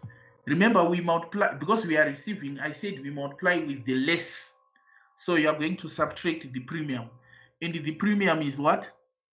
0.8 cents. Remember, these are dollars and these are cents. So if you are converting 0.8 cents to dollars, it becomes 0.008. So that's what you get. And what the forward then becomes dollars per euro. The rate you are going to use equals, you are going to use the difference between, if you can only subtract, equals 1,3146 minus 0.008. So you are going to use 1,3066. Now that, notice we just chose the one on the left, because when you are receiving, you use the rate which gives you less in domestic. So this one gives us less. So we just adjusted that one. If we were paying, we were to adjust the one on the right with the premium. So with that in mind, you then say, well, this peso was not a receipt. Peso was a payment. So remember, this one was a payment. So it was a dollar value, dollar cost of payment.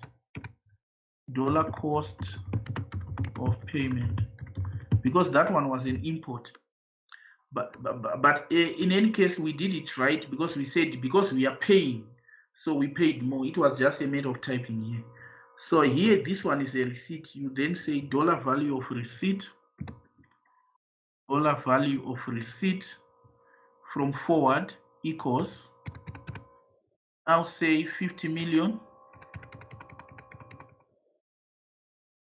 50 times 1,3066. Notice we are now using the forward, and then what do you get? Equals 50 times 1,3066. You noticed that the premium was subtracted. This subtraction sign is so important, because the forward is quoted at a premium. So this premium is subtracted, implying that the price currency is gaining value. Then number four, is saying import of Japanese yen 100 million. So you imported Japanese yen 100 million, and the exchange rate is quoted as Japanese yen per dollar. It's 81,3226 plus or minus 0,004. So you know now how to rewrite the spot Because I told you that if the spot is quoted like 45 plus or minus 5, this is as good as 40 to 50. So the first thing on quotation number 4 is to rewrite the spot. Rewriting spot rate. Let us rewrite the spot so that it will be in a manner that we understand. So it's like JPY, Japanese yen per dollar, equals. So we have to rewrite the spot. It's 81,3266 plus or minus 40. So if you want to get the one on the left, it's 81,3266 minus 0,0040. That's the one on the left. The one on the right becomes open brackets 81,3266 plus 0,0040. That's how you get your exchange rate. So what we are just doing is rewriting the spot.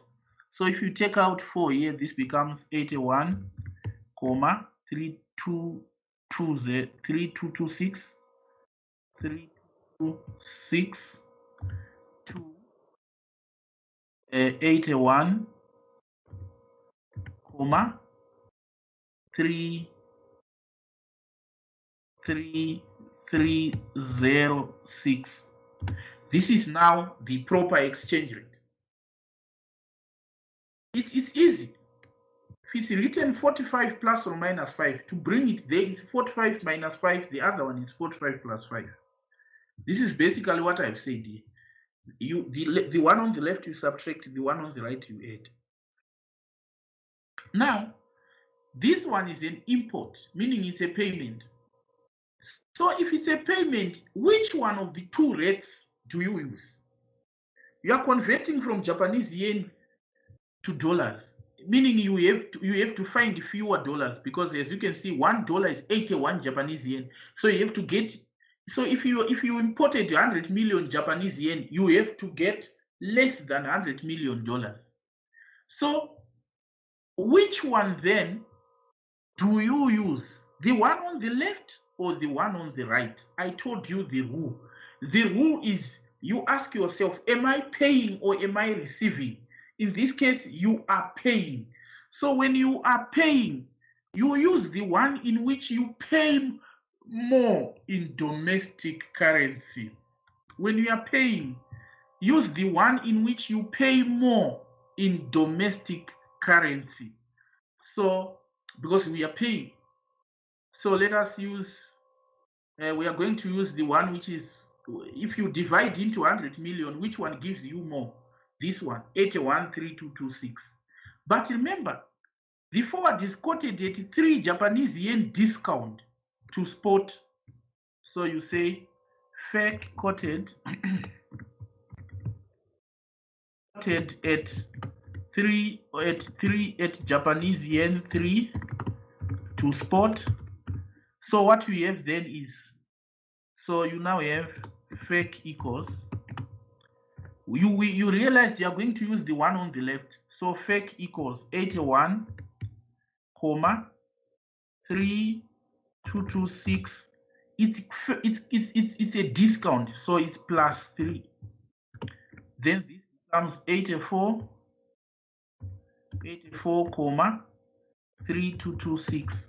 Now that you have the forward, you can now say dollar cost of payment from forward, dollar cost of payment from forward equals, then you say 100 million Japanese yen over 84,3226. So you get it as equals 100 million divided by 84,3226.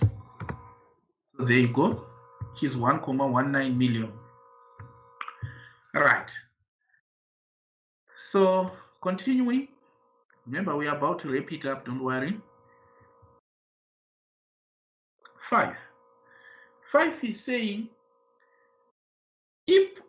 import of goods from a country called Iran, a country whose currency is the Iron rand. Goods are worth 200 million iron rand. For the purpose of this question, assume that the dollar iron rand forward is to be estimated as the cross exchange rate from the currencies given. So you are given these forward exchange rates. Can you imagine? You imported goods which are in iron rands and your currency is the dollar. But there is no exchange rate which is saying dollar to iron rand. You don't have it. You have dollar per euro and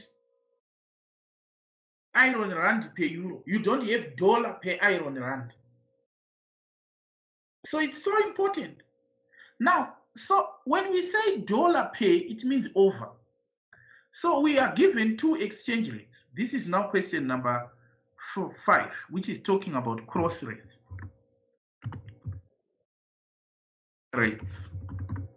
Please understand, cross rates are rates which we indirectly determine from the given rates.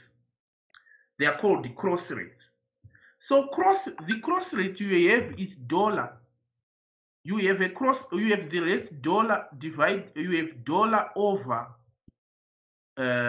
euro.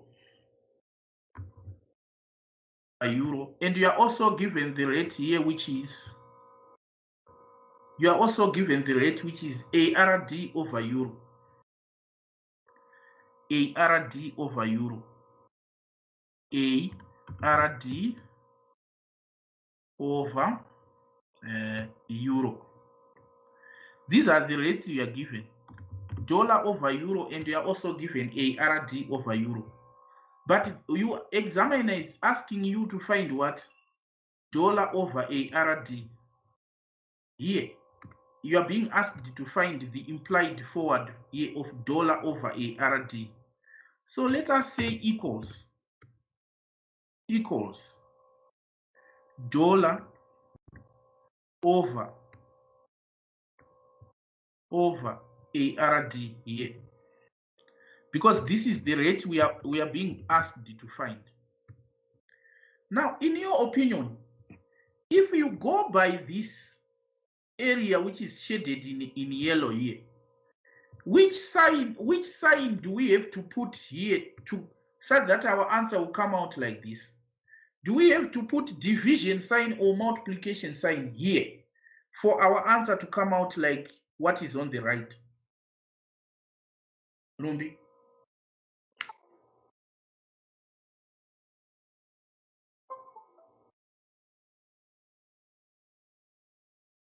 Talk to me.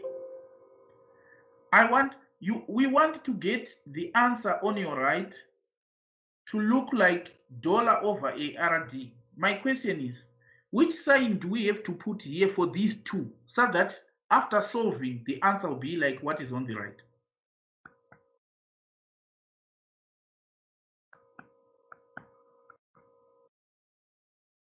Talk to your say, guys.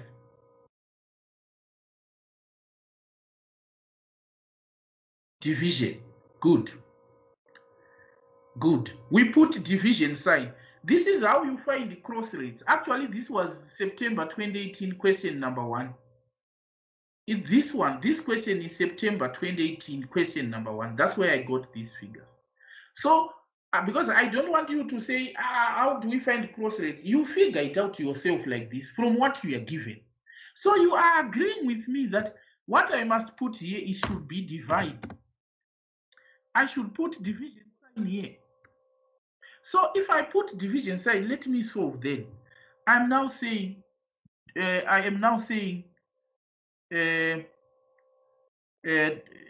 this one, I can copy this as it is, like this. Then the sign now changes to multiplication, remember? And if it changes to multiplication, it becomes euro now over ARD. And this give me what? This should give me this exchange rate, which this is the I'm working here. So this is the forward I'm working, which I can equally copy as it is and put it here. In an exam, you don't take this long, but because I'm teaching you, I need you to see. Another thing, pay attention to this. It's so important. Let me put it in this region here. Where can I put it? Let me put it here. If I give you an exchange rate which is like dollars over rand like this, and then I give you the exchange rate like 2 to 4. This is the exchange rate, $2 to $4 per rand. So those 2 to 4 are dollars. Or perhaps if it confuses you, let me say rand over dollar. If I say rand over dollar is 2 to 4, and then I invert it to say dollars, and this is now invert. If I invert to say dollars per rand, you don't say dollars per rand is 2 to 4. It's now inverting. So remember, 2 is good as 2 over 1. 4 is as good as 4 over 1. So if it was dollars per rand 2 to 4, if you are now inverting to say a dollars per rand, if rand per dollar was 2 to 4, and you're now converting to say dollars per rand, you don't say 1 over 2 to 1 over 4. No, rather you say 1 over 4 to 1 to 1 over 2, so that it becomes dollars per rand equals, it becomes 0.25 to 0.5. The reason why, notice, the reason why if you invert, this one comes, they swap positions, these numbers, it's because exchange rate quotations are of such nature that the smaller one should be on the left, the higher one should be on the right. So if I had just said 1 over 2 and 1 over 4, I was going to get 0.5 to 0.25. And there's no exchange rate where you start with the higher, the quotation where you start with the higher and you have the lower on the right. No, it's bid, offer, buy and sell, meaning the smaller one, the buy one should be on the left, the sell one should be on the right. So if you invert, you swap these positions. Why this is important, you can see clearly it is important that after inverting, I must swap positions to make sure that exchange rate quotations have got integrity. In this particular case, the exchange rate quotations, they retain integrity if I swap. You noticed it. So the ARD to euro, after multiplying like this, becomes euro over ARD. In other words, our interpretation of that rate is that we should swap them. So let us do it. We are now saying dollars per euro. So let us, this one, there is no need to swap these ones, dollars per euro, because they are not affected by the division sign. It is this one which inverted, where we now have to swap them. 4 was swapped with 2 after inversion, as you can see. So we are saying dollars per euro multiplied by, so notice how we then multiply. Dollars per euro is 1.292. So this one is now going to be multiplied by euros per ARD. But when you are multiplying this one, these ones, they swap positions because they have been inverted. So it will be 1.292 like this, 1.292 times, this is on the left. This one should multiply by a swapped position of this one, which is 1 over 0.956. 1 over 0.9. You can say why 1 over, because if you invert, it becomes 1 over. You know that. But we don't now say the one on the left should be multiplied on the left with the one on the left. The one on the right should be multiplied with the one on the right. No. The reason is these ones were inverted. So because these ones were inverted, it means the one on the left is now being multiplied with the one on the right. The one on the right is now being multiplied with the one on the left because they were inverted. So it becomes 2, 2. The other is 1,324, 1,324, 1,324 multiplied by 1 over. It's this one is now, this is on the right is now being multiplied with this one on the left because these ones were inverted. 1 over 0,927. 1 over 0,927. 1 over 0,927. Make sure you play this video to understand it. So this one is now going to give you the dollars per rand exchange rate. So you're copying this and we are pasting it here. So this is now going to give you that. So let us now solve it.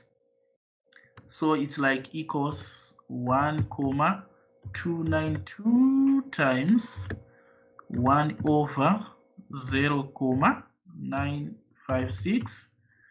You get the answer there, and then you say 2. You say 1,324 divided by 0,927. Okay, I haven't put equal sign here. Then I say equal. Right. Now I have my exchange. This is now my exchange rate. 1,35 to 1, this is the exchange rate, which is, these are now dollars per Aaron rand. These are now dollars per Aaron rand. So I'm now saying dollars per RD equals. These are now dollars per Aaron rand. This is the forward. This is now my forward. I have obtained the forward from the cross exchange rate. So you can see here that you can actually avoid all these steps. Why I was doing all this was because I wanted you to learn. After looking clearly, after looking at these figures, you can say there we need to divide and then we invert. If we divide here, we invert these. You can, by experience, you can now just see right away. But I have to let you know by putting, instead of saying pay, I was putting divide, so that you understand what pay means. And you can now figure out how to proceed. So, what was the underlying transaction once again? The underlying transaction is we imported goods worth 200 million Aaron rands. So because we imported, it's a payment. This is now a payment. And the forward exchange contract from cross rates, it's dollars per Aaron rand equals 1,35. So we are converting 200 million ARD to dollars. So you can actually see from this exchange rate that dollars are more than ARDs. We want to pay dollars to cover 200 million ARDs. So you need to get more than 200 because these are dollars per 1 ARD. So which one do we use? Do we use 1,35 or 1,43? You ask yourself, I am paying. So I want to multiply 200 so that I get more in domestic currency. So in domestic currency is the dollar. So I'm going to multiply by 1,43 because it's the one which gives me more in domestic currency. So you then say dollar cost of payment from forward equals, you just say 200 million of multiplied by this time 1,43, and then you get the answer as equals 200 times 1,43. So it's 286. These are now your dollars. So this is the answer. So there are instances you need to know that exchange rates, you can get exchange rate from cross rates, meaning play around the given rate to find by implication the ungiven rate, the rate which is not given. So that's it. And then there is money market hedge. You know, all these you did money market hedge when we're doing FM. This is like all this is knowledge brought forward. So you do notice on money market hedge, I just gave you an example. I explained it and gave an example. I put 2 examples of money market hedge there. The assumption is you already know what money market hedge is. Money market hedge simply means, you know what? It simply means you are borrowing money in one currency and converting the borrowed funds in another currency, and then place those funds in a deposit account over a given period of time. You are using the banking system to avoid this issue of exchange rate. How? If you are expecting to receive foreign currency, you are saying, I need not to wait to receive my foreign currency after 6 months. So what I can just do is to borrow that foreign currency now, because if it comes after 6 months, it might lose value. So let me borrow it now and convert it to dollars, so that when I receive my receipt of 6 months, I then just use that foreign receipt to pay off the foreign currency I borrowed.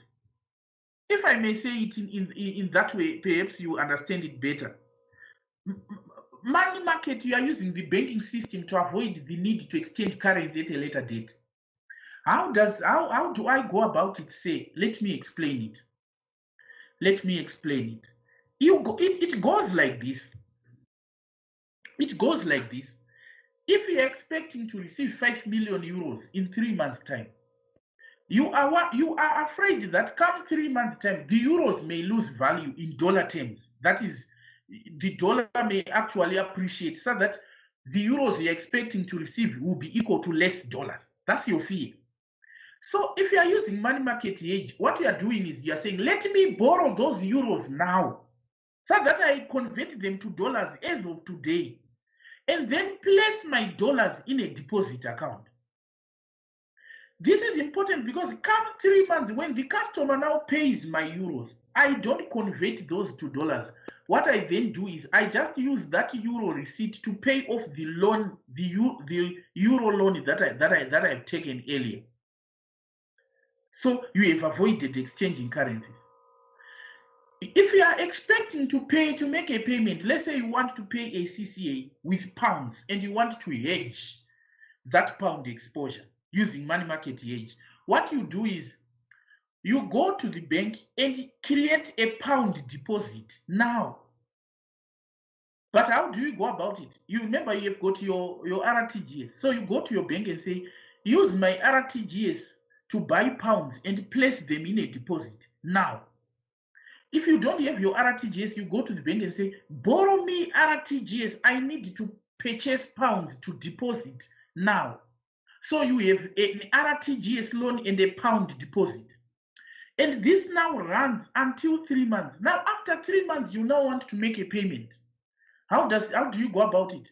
If the supplier then says, make a payment, your pound deposit is now equal to that amount. So you just use pound deposit to make a payment.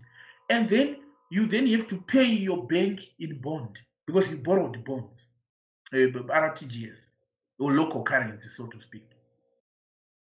You know, if you are teaching and say bonds, others will get confused when they play this video. They don't even know what bond is. In this particular country, ZIM, our currencies, we can call it the bond. Okay, so you get that. That's how it goes. So let me show you actually the notes that I've prepared for you, the step-by-step approach on solving a money market hedge question. You can, as you have just noticed, you can use money market hedge to hedge foreign currency receipt, or you can use money market hedge to hedge foreign currency payment. If you are using money market hedge to hedge foreign currency receipt, there are 3 steps: B, C, D, meaning borrow the foreign currency, convert it to domestic currency, and place it in a deposit account. That's what it means. Borrow the foreign currency, convert it to domestic currency, and place it in a deposit account, because you are fearing that if I receive it later, it may lose value. So I would rather borrow that foreign currency now. So these are the steps. And if interest rates are given for period less than a year, make sure you time apportion them. So you may say, what then is my receipt? Because you have placed the foreign currency, you have borrowed foreign currency, converted them, and placed them in a deposit account. It means the deposit balance in domestic currency plus interest earned over the credit period becomes the value of receipt from money market hedge. You get that? Now let us go to using money market hedge to hedge foreign currency payment. It is still easy. How do you go about it? If you are using money market hedge to hedge foreign currency payment, it's simple. All you do is DCB, meaning deposit forex, convert that to domestic, determine forex to be deposited, convert that to domestic currency, and borrow the domestic currency equivalent. So it means deposit forex, convert to domestic, and then borrow. This is what you may just understand this line is enough. The first line. This is then what I've illustrated in points below there. Use foreign currency deposit to determine the amount of foreign currency or the present value to be deposited. So you use the foreign currency deposit rate to determine how much I should place in a deposit. And then the loan balance, because you borrow with your domestic currency, the loan balance in domestic currency plus interest charged over the credit period becomes the dollar cost of payment. There was a typing error there. We wanted to say dollar cost of payment from forward. So this is basically it. So let me have a comprehensive question which covers all up to where we have got, so that next week we just start from futures, options, and we wrap everything up. Next week we start from futures, options, and stuff, and then we wrap it up. But as you say, allow me to get a comprehensive question. I do have quite a lot of comprehensive questions, but for whatever reason, I've forgotten them. I've forgotten where to get these. Let me fish them out in my old, very, very, very old texts. Very, very, very, very old texts. You know, as you say, I've got quite a lot. Because I want a comprehensive question. I remember seeing one. Let me see if I have one here. Is that a question? Yes. All right. So there you go. Right. This is the question we want to discuss. Why it is saying calculate using forward, use money market hedge, use leading. So because it's more of comprehensive. That's the reason why we have chosen it. It must surprise you somehow that, as you say, imagine I still know where to get the question from a 2016 text, but already I now know all the texts, even the texts which are starting from 2021 to 2022. The syllabus for 2021 to 2022. We have already attended the seminar, and we already know what is going to change in the coming texts on those ones. Can you imagine? I would love you to have that attitude for you. You only need a month of August to change your perception about the subject and put it in the bag, and then relax later.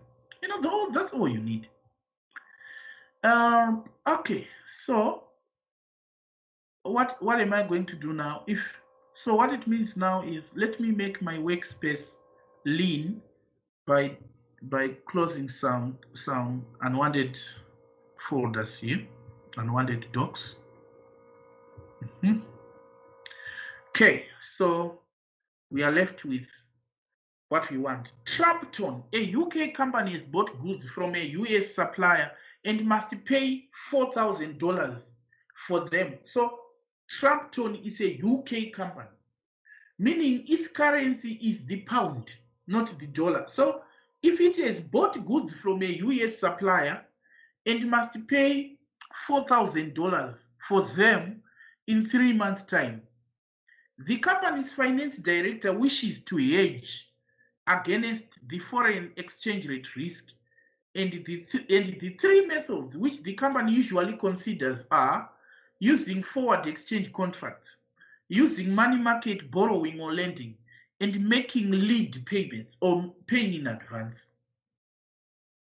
Okay, so the following annual interest rates and exchange rates are currently available. So these are the annual. Make sure you read, pay attention to detail. And this is to be, we want to pay in 3 months' time, but the rates we are given are annual rates. So there's need then to sort out these rates to make them 3 month rates. So these are the spot exchange rates. There's a 1 month forward and a 3 month forward. Honestly, we use a 3 month forward because we want to pay in 3 months. Which is the cheapest method for Trumpton? Which is the cheapest method for Trumpton? So I want you to calculate for me the pound cost. This time, don't say dollar cost. Remember, the company is a UK company. So it is the pound cost of payment from a forward. We use 3 months forward. They are saying which one is cheapest. So when you're answering this, so easy. So easy. You'll be given this, and it's a matter of saying this. Trumpton. The company is Trumpton. All right? Perhaps it was in 2016, so perhaps they heard that Trump was campaigning to become a president. So you say forward outcome. Forward outcome. So that's what you simply do in an exam. Forward outcome. So you simply say the pound cost of payment,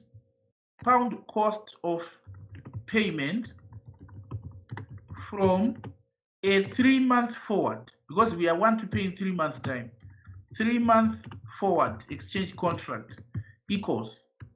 So tell me, which one do we use? We want to pay 4,000 US and our domestic currency is the pound. Which one do we use of this forward contract? Talk to me, guys. Which one of the two do we use? 1,8445 or 1,860?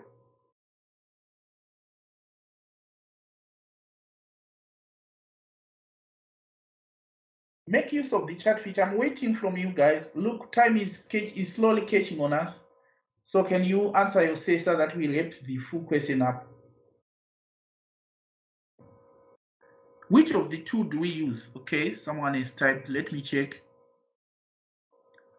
14680. Okay, let me check. Is it the one? Notice the question that you ask yourself is, these are pounds, these are dollars per pound. No, because they are saying 1 pound equals dollars. 1 pound equals dollars. So these are dollars giving you 1 pound. So it tells you that dollars are more than pounds. So if you are converting dollars to pounds, you must get fewer pounds. So if you are converting 4 million, this 4 million here, to pounds, with the exchange rate which is saying 1 pound equals $1.8, it means you divide. To convert this to pounds, you divide. Now the question is, which one do I divide with? Do I divide with the one on the left or the one on the right? The question, you simply say, am I paying? So if you are paying, you divide with the one which gives you more in domestic currency. Let me repeat, if you are paying, you divide with the one which gives you more in pounds. So you're going to divide by 1,8445 instead of 1,8446. So you simply say you simply say equals 4 million divided by 1,8445 equals, so this is the pound cost of payment from forward, equals 4 over 1,8445. So it's 2, you can put it to decimal places so that it will be nice. Let me check, is that a question? Oh, okay, correct. All right.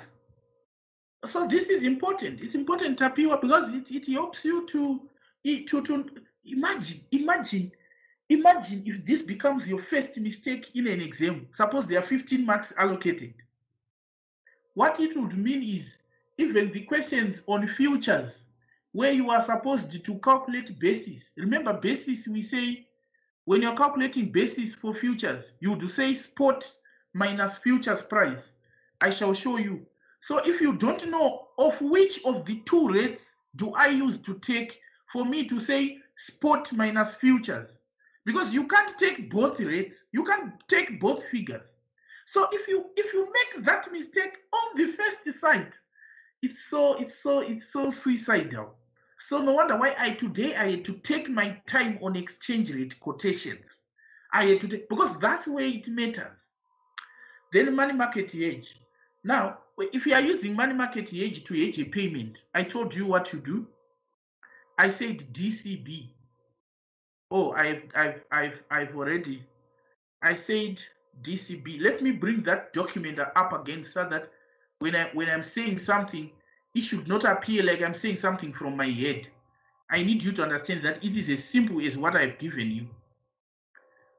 I just want to bring the document on money market hedge again to your attention so that it makes quite a lot of sense. Right. So here is money market hedge. I said DCB, meaning deposit forex, convert to domestic, and then borrow. So it will be like this. You want to make it to use money market hedge for this. So you say money market hedge. Money market hedge. This time it's payment. Money market hedge to make a payment. Easy stuff, guys. It's a matter of DCB, deposit forex. So you say forex to be deposited. Or we can say our forex is US dollars to be deposited. You don't deposit 4,000.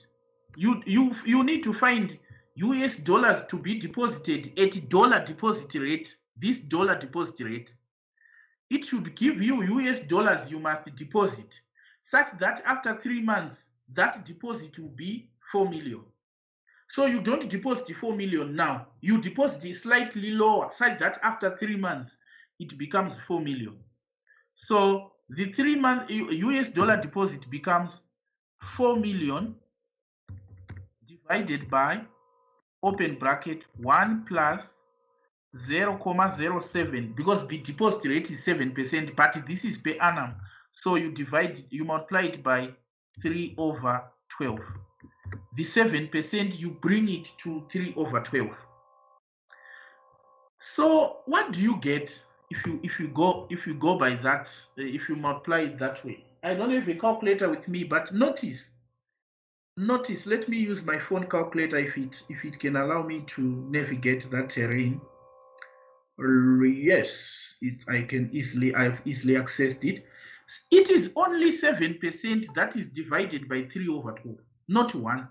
So it's 0.07 multiplied by 3 over 12. So it's 0.0175. 0.0175. So here we are simply saying equals 4 million divided by 0.01. It's now 1, because it's 1 plus 1,0175. So are you noticing what we multiply by 3 over 12? It's just the rate, not 1. Then there you go. So these are the dollars. to be deposited. If you deposit these dollars now at an interest rate of 7%, come 3 months, these dollars will be 4 million. So what you then do is you don't have these dollars. So how do you go about it? You need to borrow using your domestic currency. So you convert. No wonder why it's saying BCD.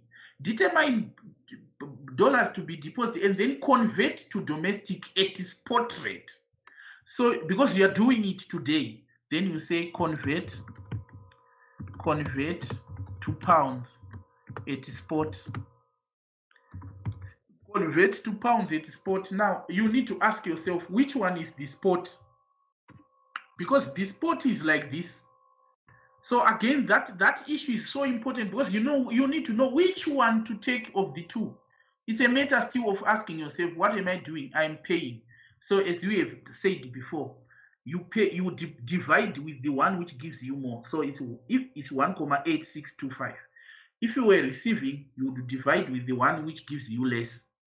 So we are dividing by 1,8625. So you convert dollars at spot 1,8625.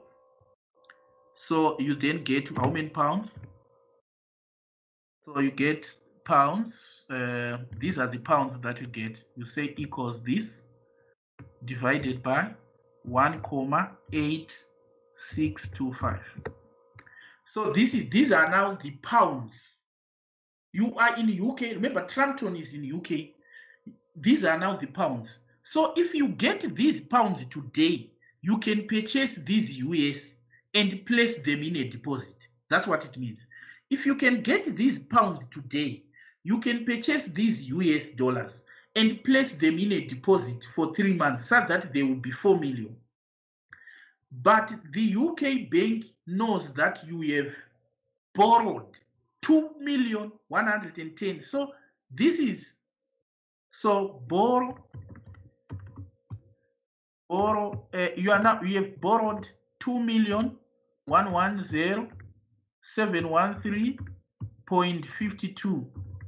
Then borrowing this at, these are pounds, so you're borrowing these pounds at which rate? At pounds borrowing rate, which is pounds borrowing. 3 months, it's 14.25%. So you're borrowing at 14.25% multiplied by 3/12, which is what is the rate? If you say 14.25, 0.1425 divided by 0.1425 divided by 4. Remember, 3/12 is 1/4. So you're getting 3.56%. So equals 3.5625%. 5625%. Then, so what it means is the loan, your cost to you now is the loan, after the loan with interest be, the loan with interest will be 2,110,573.52 multiplied by 1,035625. Remember, you'll be charged the interest for 3 months, and if you are charged the interest for 3 months, your loan will increase by that interest. So if you want to increase this loan by 3%, you multiply by 1,03, something like that. It's like, can you increase a number by 10%? You just multiply that number by 1,1. So the loan now becomes equals this times 1,035,625. So this is the dollar, this is the cost of payment from money market Hedge, which is pound cost of payment from money market hedge. So this is the pound cost of payment from money market hedge. So there you go. So that forward was this. Forward outcome was this. Pound cost of payment from money market hedge is this. And then another approach, another method which they use, they are saying they use leading. And I told you leading means making advance payments. So much we said, what is the cost of lead to the firm? Remember, cost of lead to the firm, we wrote this. We say the cost of lead to the firm equals. This is in our notes. We have discussed about this in the introductory remarks. When we say leading means you are paying in advance, but you are losing interest that you could have earned. So it's like cost of leading equals amount paid in domestic currency plus opportunity cost of lost investment income. So what it means is you are paying advance, meaning you are paying now the 4 million. You are paying it now, meaning you are paying it at spot. 4 million over 1,8625. That's leading. So you are saying equals 4 million over 1,8625. You are paying in advance. Then you say times opportunity cost of lost investment income. You have lost interest there, and the interest that you have lost, you are paying these pounds now, but you could have deposited them for 3 months at 11%. You know, you could have waited for 3 months whilst the pounds are in a bank account, and they will be earning interest of 11%. So this interest of 11% per annum, you then lose it. So the loss is an additional cost. So we want to increase this cost by interest, which is 1 plus 0,11 times 3 over 12. And what do you get? What you do first, you know what you do first. You first divide 11% divided by 4, 0.11 over 4. So that it's 0,0275.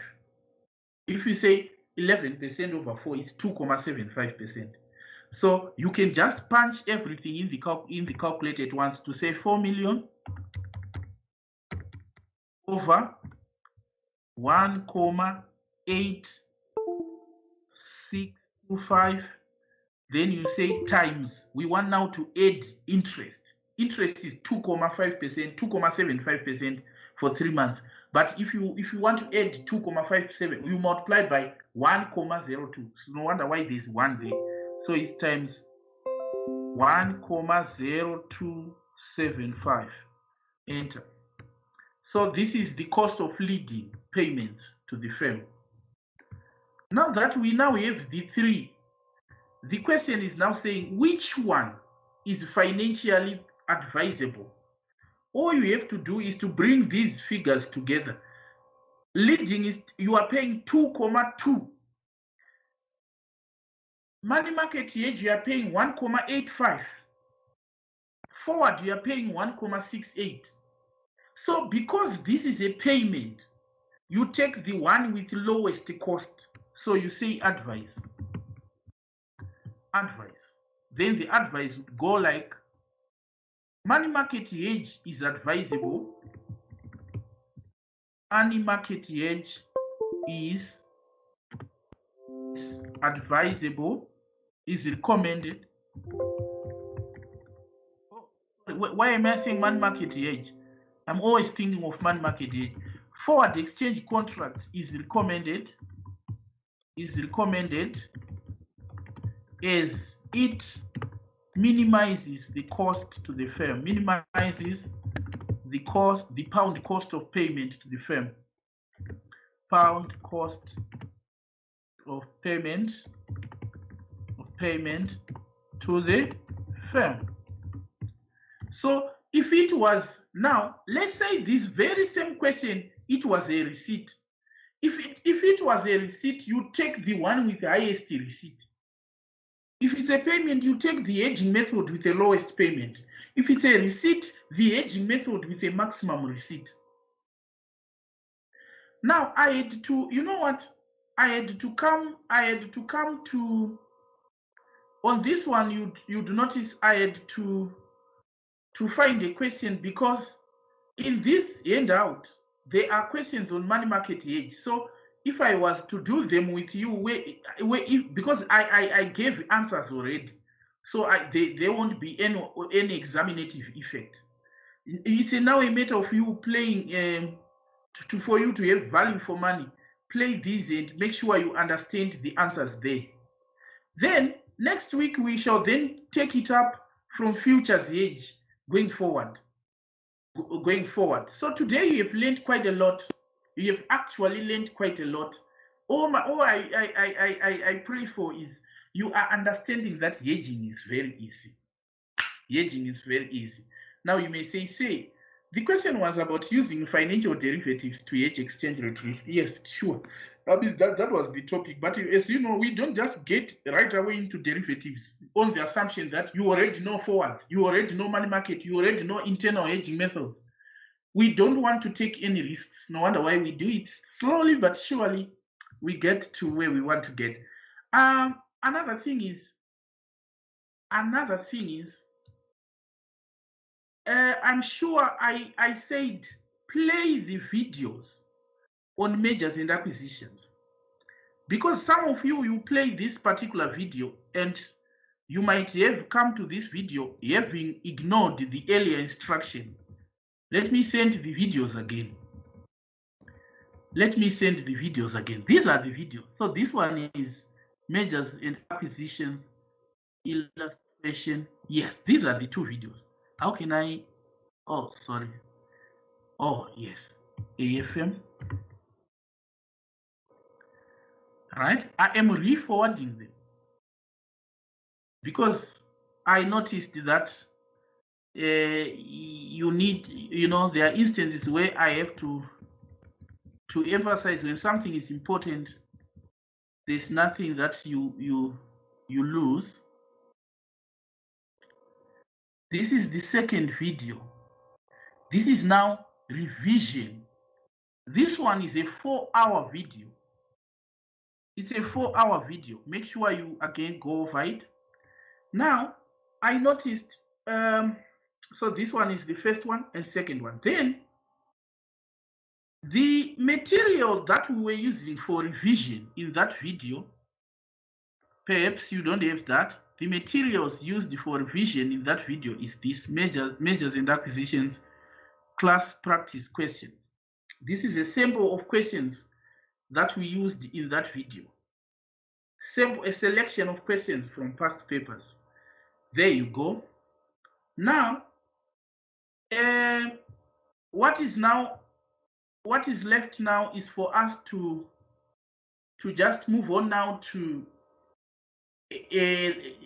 futures, options, swaps, and even current futures, current options, swaps, caller on options, etc. We shall be discussing that. So you'd notice our next week's lecture is packed. You know what? When you joined the lecture, some of you, when you joined, you asked a question and say, when we will be done with the syllabus? That was Tapiwa. And I said, Tapiwa, we only take 2 months. And you can see we are well within my promise. And I told you that it's a matter of just playing the videos and follow instructions. Remember then, you were the first student actually to enroll for this semester. And then I said, it's a matter of following the instructions. And these are the simple instructions. And now we are now getting into August, the month of revision, where I have given you snippets. For you as Atlant Resources, you are now extensively going to benefit, because we have now partnered with the #1 learning institution for ACCA in the world, which is quite fantastic. First Intuition. So the learning programs you'll be uploaded. The partnership was consummated 2 days ago. So they are in the process of finishing out modalities so that come the 1st of August, you'll be on that platform and it will be all smiles. On that note,